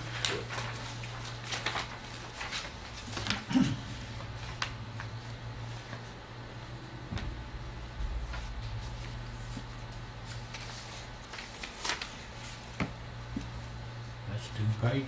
Yeah. Yeah, I think you'll go all the way, start back at, is it 5145, 301? We match up the FEMA budget for CSEP with the same line items in our county budget. That's why there's so many broke out into so many line items. No dispatchers. Just makes it cleaner on our bookkeeping. We'll move on to page 39 at dispatchers. Yes, at 39. 159, We're 5145. gonna start on 911. The dispatchers, Now, the board directed me to put their raises in at 2% instead of the 2.1. So that is based on 2% raise on the positions that they wanted in their budget. It went from $952,000 up to $1,179,461. But we also combined and put the overtime, took the overtime line item out and put it in there, so that increased it some more. But I've been told since then they want it broke back out. So by the time you get your first reading, it's going to look a little different. But it's Same dollar amount total? same dollar amount, just broke out into a different line item. So then we go down to the accounting 1% admin fee. They pay us for paying their bills and doing their payroll and all that good stuff. And that should be based on it's 1% of their budget, which will be $24,533 this next year. IT support, they pay Chris $25,000 for their IT support. They also pay Chris $5,000 for the GIS support. Computer software maintenance is going from $75,500 up to $87,652. Building maintenance and repairs, they kept it $1,000. Medical testing, they kept it $4,000. Custodial supplies, they raised from $1,000 to $1,800. Office supplies, they kept at $4,500. Uniforms at $5,000. Educational supplies, they kept at $600. Property liability insurance, they pay us for their on-air policy, but they reimburse us for their costs. Property liability is $9,312. Accreditation fees is $2,000, same as last year. Reimbursements $500, same as last year. 911 cell phones, they kept at $720. Telenetworking database costs went from $80,000 down to $70,000. Training and travel, they raised from $5,000 to $16,000, and that is because of a mandate on some new equipment or new processes that they have to have every one of their people trained on, and it's kind of expensive. So that was the increase on that. Internet went from $3,132 to $5,400. Water sewer stayed the same. Electric went from $8,500 down to $5,000. Natural gas went from $1,500 down to $700. Copier maintenance stayed the same at $3,000. Miscellaneous stayed the same at $500. Equipment stayed the same at $5,000. Capital projects went from $200,000 up to $400,000, and that's their new CAD system. And that's what they'll be spending out along with a grant that they're getting for next year. Reserve for transfer went from $9,925 last year to $14,026. Social Security went from $61,814 up to $73,127. Retirement match went from $191,225 up to $253,349. Life insurance went from $1,500 to $1,575. Health insurance went from $150,000 to $165,000. Unemployment insurance stayed the same at $5,000. Workers' compensation insurance went from $6,580 up to $9,199. And Medicare match went from $14,457 to $17,103. That is it. Thank you, Glenn. I appreciate that update. Thank you so much for your hard work. Good job. Guys, some of the things I want to talk about here at the end is that I'm going to speak for myself and Glenn. I mean, at the end of the day, we need y'all's help in preparing for the future. We've sat here each year that this administration's been here, and we've tried to think and be proactive and not reactive. We've tried to, put money in the budget for these permanent expenditures that we don't maybe have this year, but set a little piece of the pie aside to know for that future expense. I've got some serious concerns that if we don't start having some of these discussions, that we're gonna. I don't know what we're gonna do. I need y'all's help. I need y'all's advice. I need your encouragement. Us five equally sit on this fiscal court to make decisions on behalf of the citizens of Madison County, and these are real costs. When you break down what we're giving out right now to the sheriff, to the jail, and to the road fund out of the general fund a year right now, this is factual numbers, is approximately $4.7 million. Don't forget the fire department. $4.7 million. That's just coming out of the general fund. The Yeah. fire department's in the general fund. That's just leaving our general fund and going into other funds to provide that service. That's approximately $900,000 for the road fund. That's about $2.3 million for the jail. That's about $1.5 million for the sheriff. That's just in that. Future expenses that we know we're gonna have. $900,000. We know we're gonna get to $900,000 on the pensions, right? It might be a couple years down the road, but 250 of that's already been in this budget this year.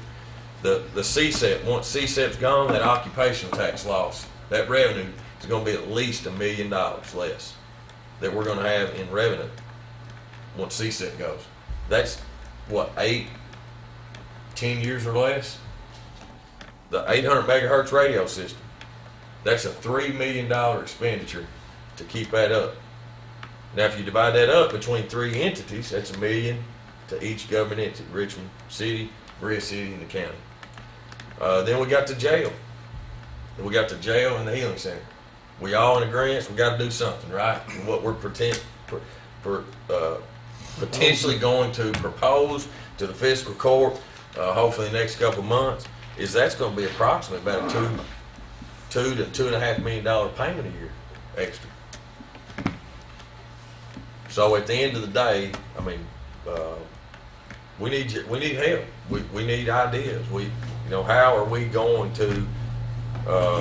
These are yearly expenses. These aren't expenses that are over a 20-year bond. These are the actual expenses for that year. And a lot of people in the past, man, have said I've never raised taxes. And I think it's hurt our community. I really think it's hurt our community. That monies, other revenues that were coming in, were used to put this county up on a crutch, and there was never any money set back for future expenses. And we're sitting here today, and we've saved a ton of money.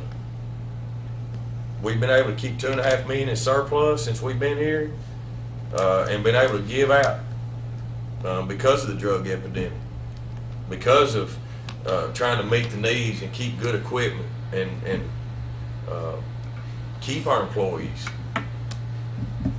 So I'd love to hear comments from you guys. Well, I was thinking about this last night, and I wrote this down. I made myself some notes because I did want to say something about it today. And I've mentioned this recently, but there's only 4 ways to put money in your income, to put money in your budget. There's 4 ways. The immediate way is people. So you don't pay salaries, you don't pay benefits. That money goes directly to your benefit. The second way to do it is to reduce services. So if I'm not providing that service, that's money back to my budget. You have to raise taxes. That's the third way. The last way to do it is to grow your economy, to expand your tax base. So, some of the things that we've talked about, and obviously the fourth way is the way that you want to do it.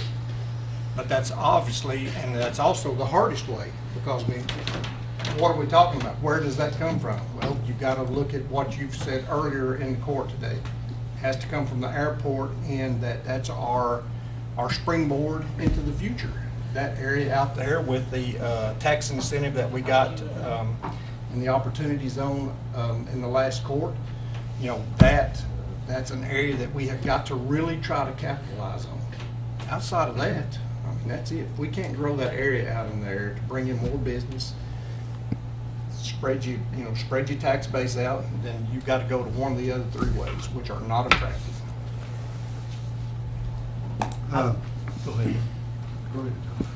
I think the state has dropped this bombshell on us, judging so many programs, just like our road fund, that they've dropped the funding over $1 million, and so many programs they're basically cutting and expecting the county to pick up. Like you say, we're going to have to find ways to generate more revenue, and the state needs to find ways to generate more revenue and help their counties. But like Tom said, the least hurtful way is to find businesses to generate more tax base. But in the meantime, we may have to raise taxes on some services, some products, some, property taxes or some way. But what hurts Madison County so much, and I guess it's in all the other counties, Madison County only receives 8 cents out of every dollar property tax that's generated. So we receive such a small percentage of that. I don't think that's really the way that we can gain much in revenue through that venue. Yeah, I mean, you're right, John. That in a year, if we raise the 4%, which is legally what we can do without it potentially having to be on a tax bill, would generate about $136,000 a year extra. Is all that 4% does. And there's situations that we have in our community where people aren't paying their fair share either. I love numbers. I break these numbers down and just to really sort of put it in perspective, to make me be able to educate the community better. I think there's this false perception with property taxes that the county gets all this money when we technically we don't. And I was playing with the numbers there a few weeks ago, just breaking it down on a $100,000 property. They're going to pay about $1,000 in property taxes. If you raise that $100,000 assessed property by 4%, that's 6 cents per week that they would pay extra if the county raises it. 6 cents per week. That's $3.28 a year that they would generate. And we're sitting here year after year after year after year. Actually, last year we went backwards. We were getting 8.3 cents last year. This year we got 8.2 cents because we take compensating rate.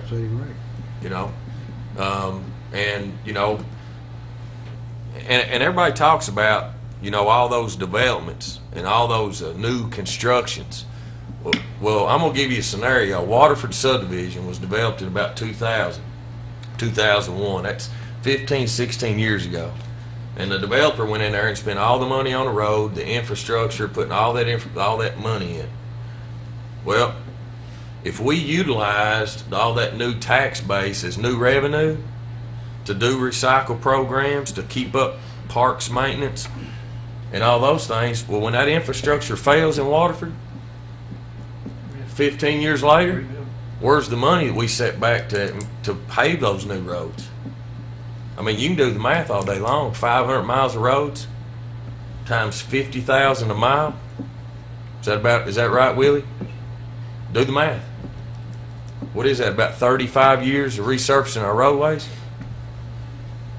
And a standard, you could skimp by on 20.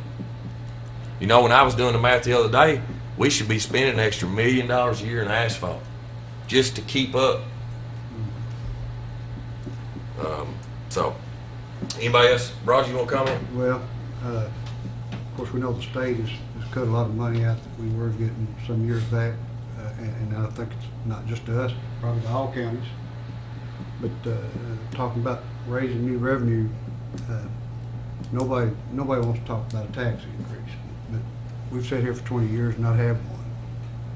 And I look at it, if I was for a tax increase, you may be looking at not being reelected, because that's what everybody tells you. Boy, you raise taxes, and you're not going to vote for you. Who wants to be here in 4 years if we don't raise them? What are you going to do? There's not going to be an answer. And it's not because I'm here to beg for more money for us to spend. We got to have more money to pay the bills. It's not just to blow the money. And we're looking at that now. That's not to say that I would vote for a tax raise, but it's something that I've been mailing over for the last 2 or 3 weeks that we've been getting ready to get into this budget. And I really believe it'll have to happen, or our county will be in bad shape. And there's a lot of them that already are. And we're right on the verge. And it's not because if the money's been spent wrong, there's just not money there to pay the bills. Simple fact. When I came into office, you have a lot of speculation being a new kid on the block, and some people had encouraged me to right out of the gate go in want to raise taxes, right? Because you have somebody to blame it on. You can blame it on the previous administration, but I didn't want to do that. You know, I wanted to come in, and I really wanted to dig into this budget, and I wanted to dig into our expenses and our finances, and I really wanted for us as a team and administration to figure it out. All right. Well, I think we figured it out. I think we're to a point where we've cut. I think it's proven that we've done more with less. I think that's proven. You know, we've cut employees, we've cut positions, we've merged functions, and we continue to do that day after day after day after day. And at some point, we shouldn't be making these decisions based off of getting reelected. Our constituents have elected us to do a job, and we need to do that job. And we need to take this community. We've got way too much to lose. We need to take this community into the future. Larry, do you have anything? Well, yes, I do, Judge. No, I don't. I apologize to the court for You're the senior. Yeah, 37 years. Yeah, I apologize to the court for asking too many questions, but, you know, it's just not only for me, it's for everybody that's watching this program to understand. Because there's some things I don't really understand, and I'm sure some of the ministers don't. And Judge, you know, you was talking about property taxes. The problem with property taxes is you have so many people that don't pay because they're renting. Unless that person is pushing that on to them that rents to them, they don't pay. So you probably got half the people in this county not even paying anything. But still they receive all the services. So, you know, property taxes is not the key to generate more revenue, because like you said, you take the compensating rate, what did you figure, 400,000 if you took the other 4%? No, 136,000 is all you generate if you take 4%. Yeah, so put 10 on it. You still don't have enough. And the reason is, you just got a few people paying that. Well, I mean, there's a lot. I'd probably more pays it than don't. But anybody that rents, they don't pay nothing. They receive all the benefits that everybody else in Madison County gets. And that's really not fair, but I mean, we can't do nothing about that. And like John said, you know, the state has just mandated so much on the counties. You have to do the jail, you have to do the animal shelter, you gotta do this, you gotta do that. And they just put so much on us. But they don't have no alternative how you can pay for it. No extra funding for it. None. But now that's gonna change. That will eventually change. It's just like us, we're gonna change, and I'm sure the administration's gonna change. I'm not gonna say it's gonna be to the good or to the bad. Who knows? We don't know. I don't have that crystal ball to look into. And when CSIP's gone, yes, that's down the road, and I'm glad. Because when they're gone, there is no way that this court or the citizens of Madison County can afford what we got. There is just no way. And you got, well, guys, we got to lead into all that stuff. I mean, we can't sit back here and keep doing the same thing over and over and over, year after year after year, and then all of a sudden, it is gone, and then we're trying to make a decision. I mean, we've got to be thinking for the future, and none of us might not be sitting here, you know, but we've got to set up whoever's going to follow us. We've got to set them up for success. We can't set them up for failure. I don't want to. You know, I don't either. So There's been enough press, and in its simplest form, I want to go back to the recycling. You was talking about the recycling, and that, you know, if people want that, they're willing to pay for that. Some people say, no, I don't want to pay for recycling no more. But yet, I want to tell you something. I've knocked on a lot of doors, and I haven't had anybody say, no, we don't need a new jail. Everybody agreed we need a new jail. Yeah. That money has to come from someplace. Somebody's got to pay for a new jail. and guys, let's compare ourselves to another county. You know, we've set ourselves up to be urban. To have the We've set our county up with sewer, with water, with I-75. We've set ourselves up to be a city, right? But yet we don't have the taxes, we don't have the revenue streams to be able to vote in to accommodate a lot of those services, right?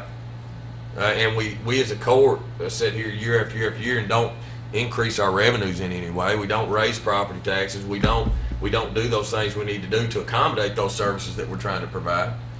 And in my opinion, if we educate the community for what we do and what we provide as a fiscal court, not too many citizens, in my opinion, can argue with having some revenue streams to pay for it.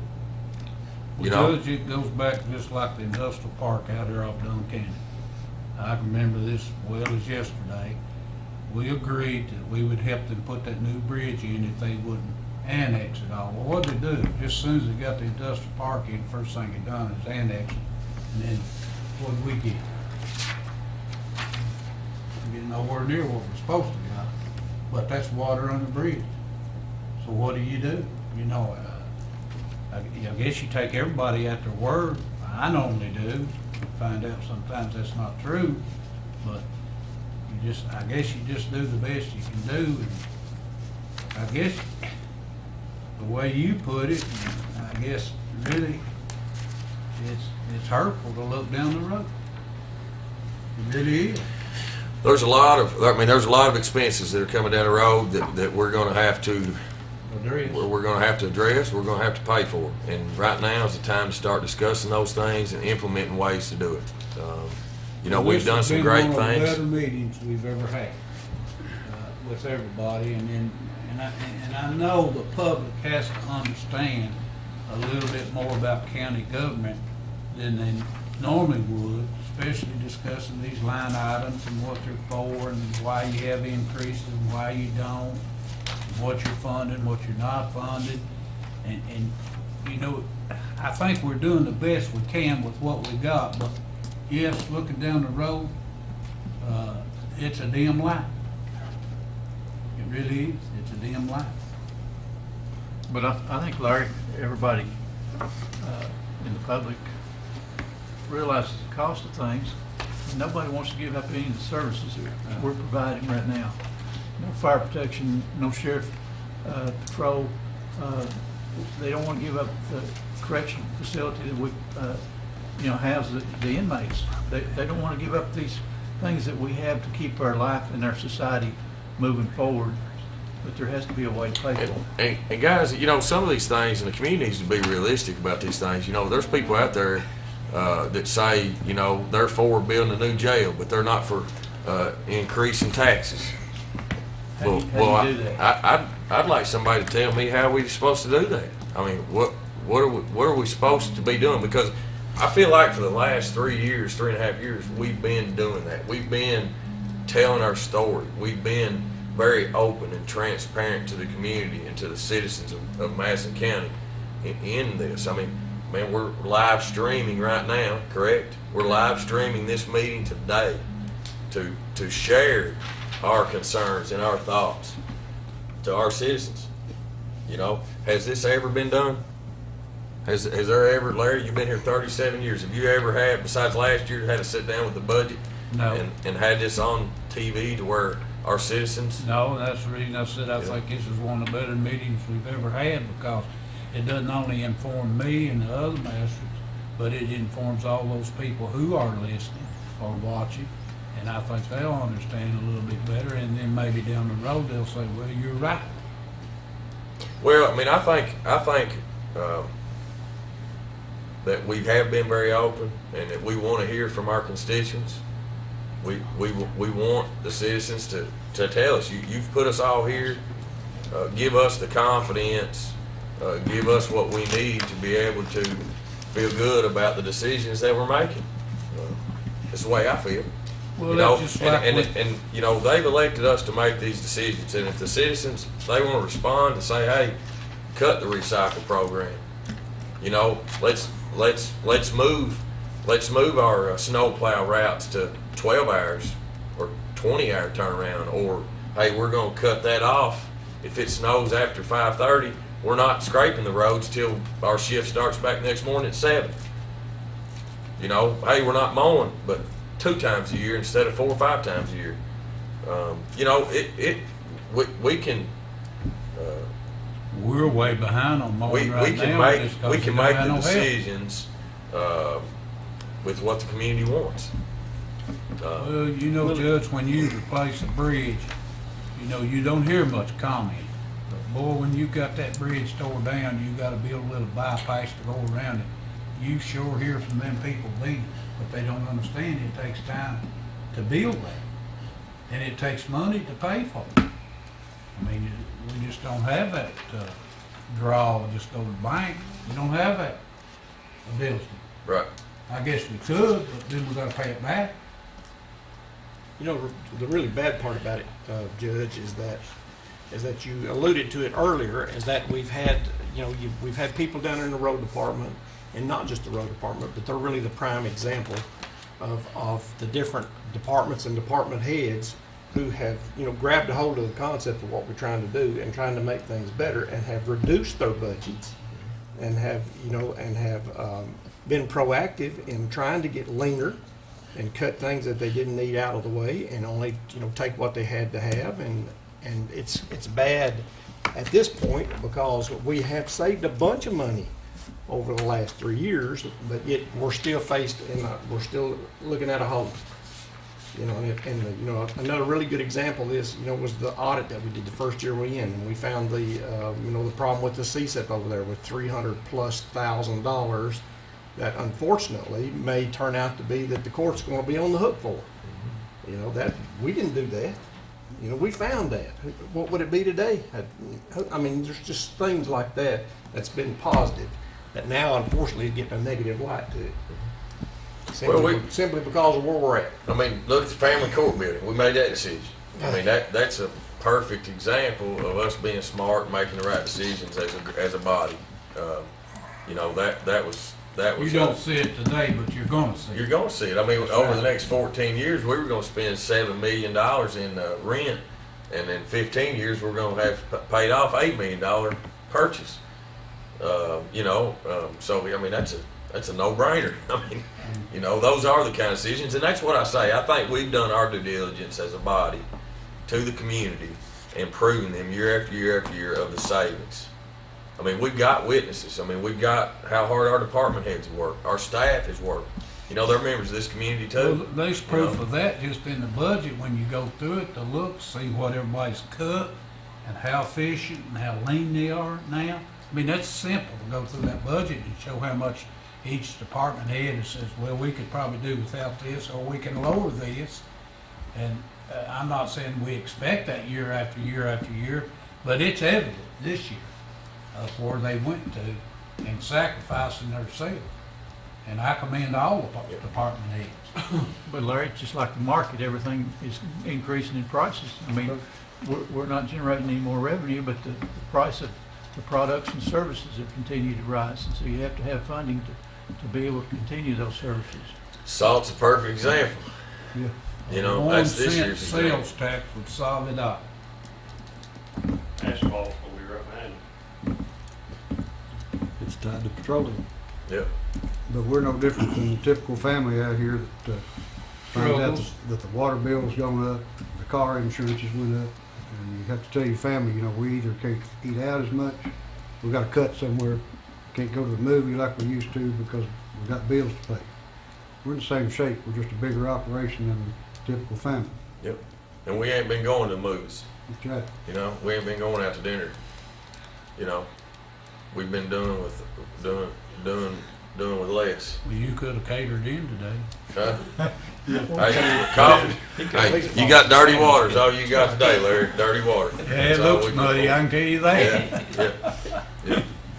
So, guys, any ending comments? I'm just glad to be here, Judge. Yep.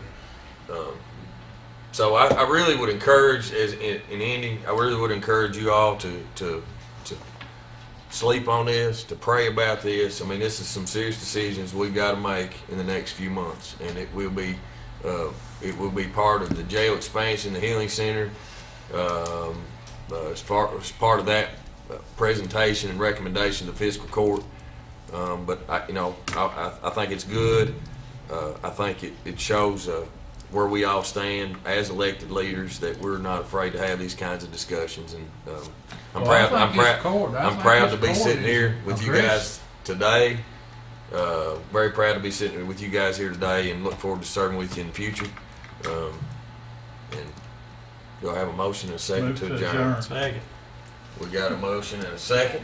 Call the roll. Master Bucket, Yes. Master Combs. Yes. Master Berger. Yes. Master Tudor. Yes. Judge Taylor. Yes. That's 6:27.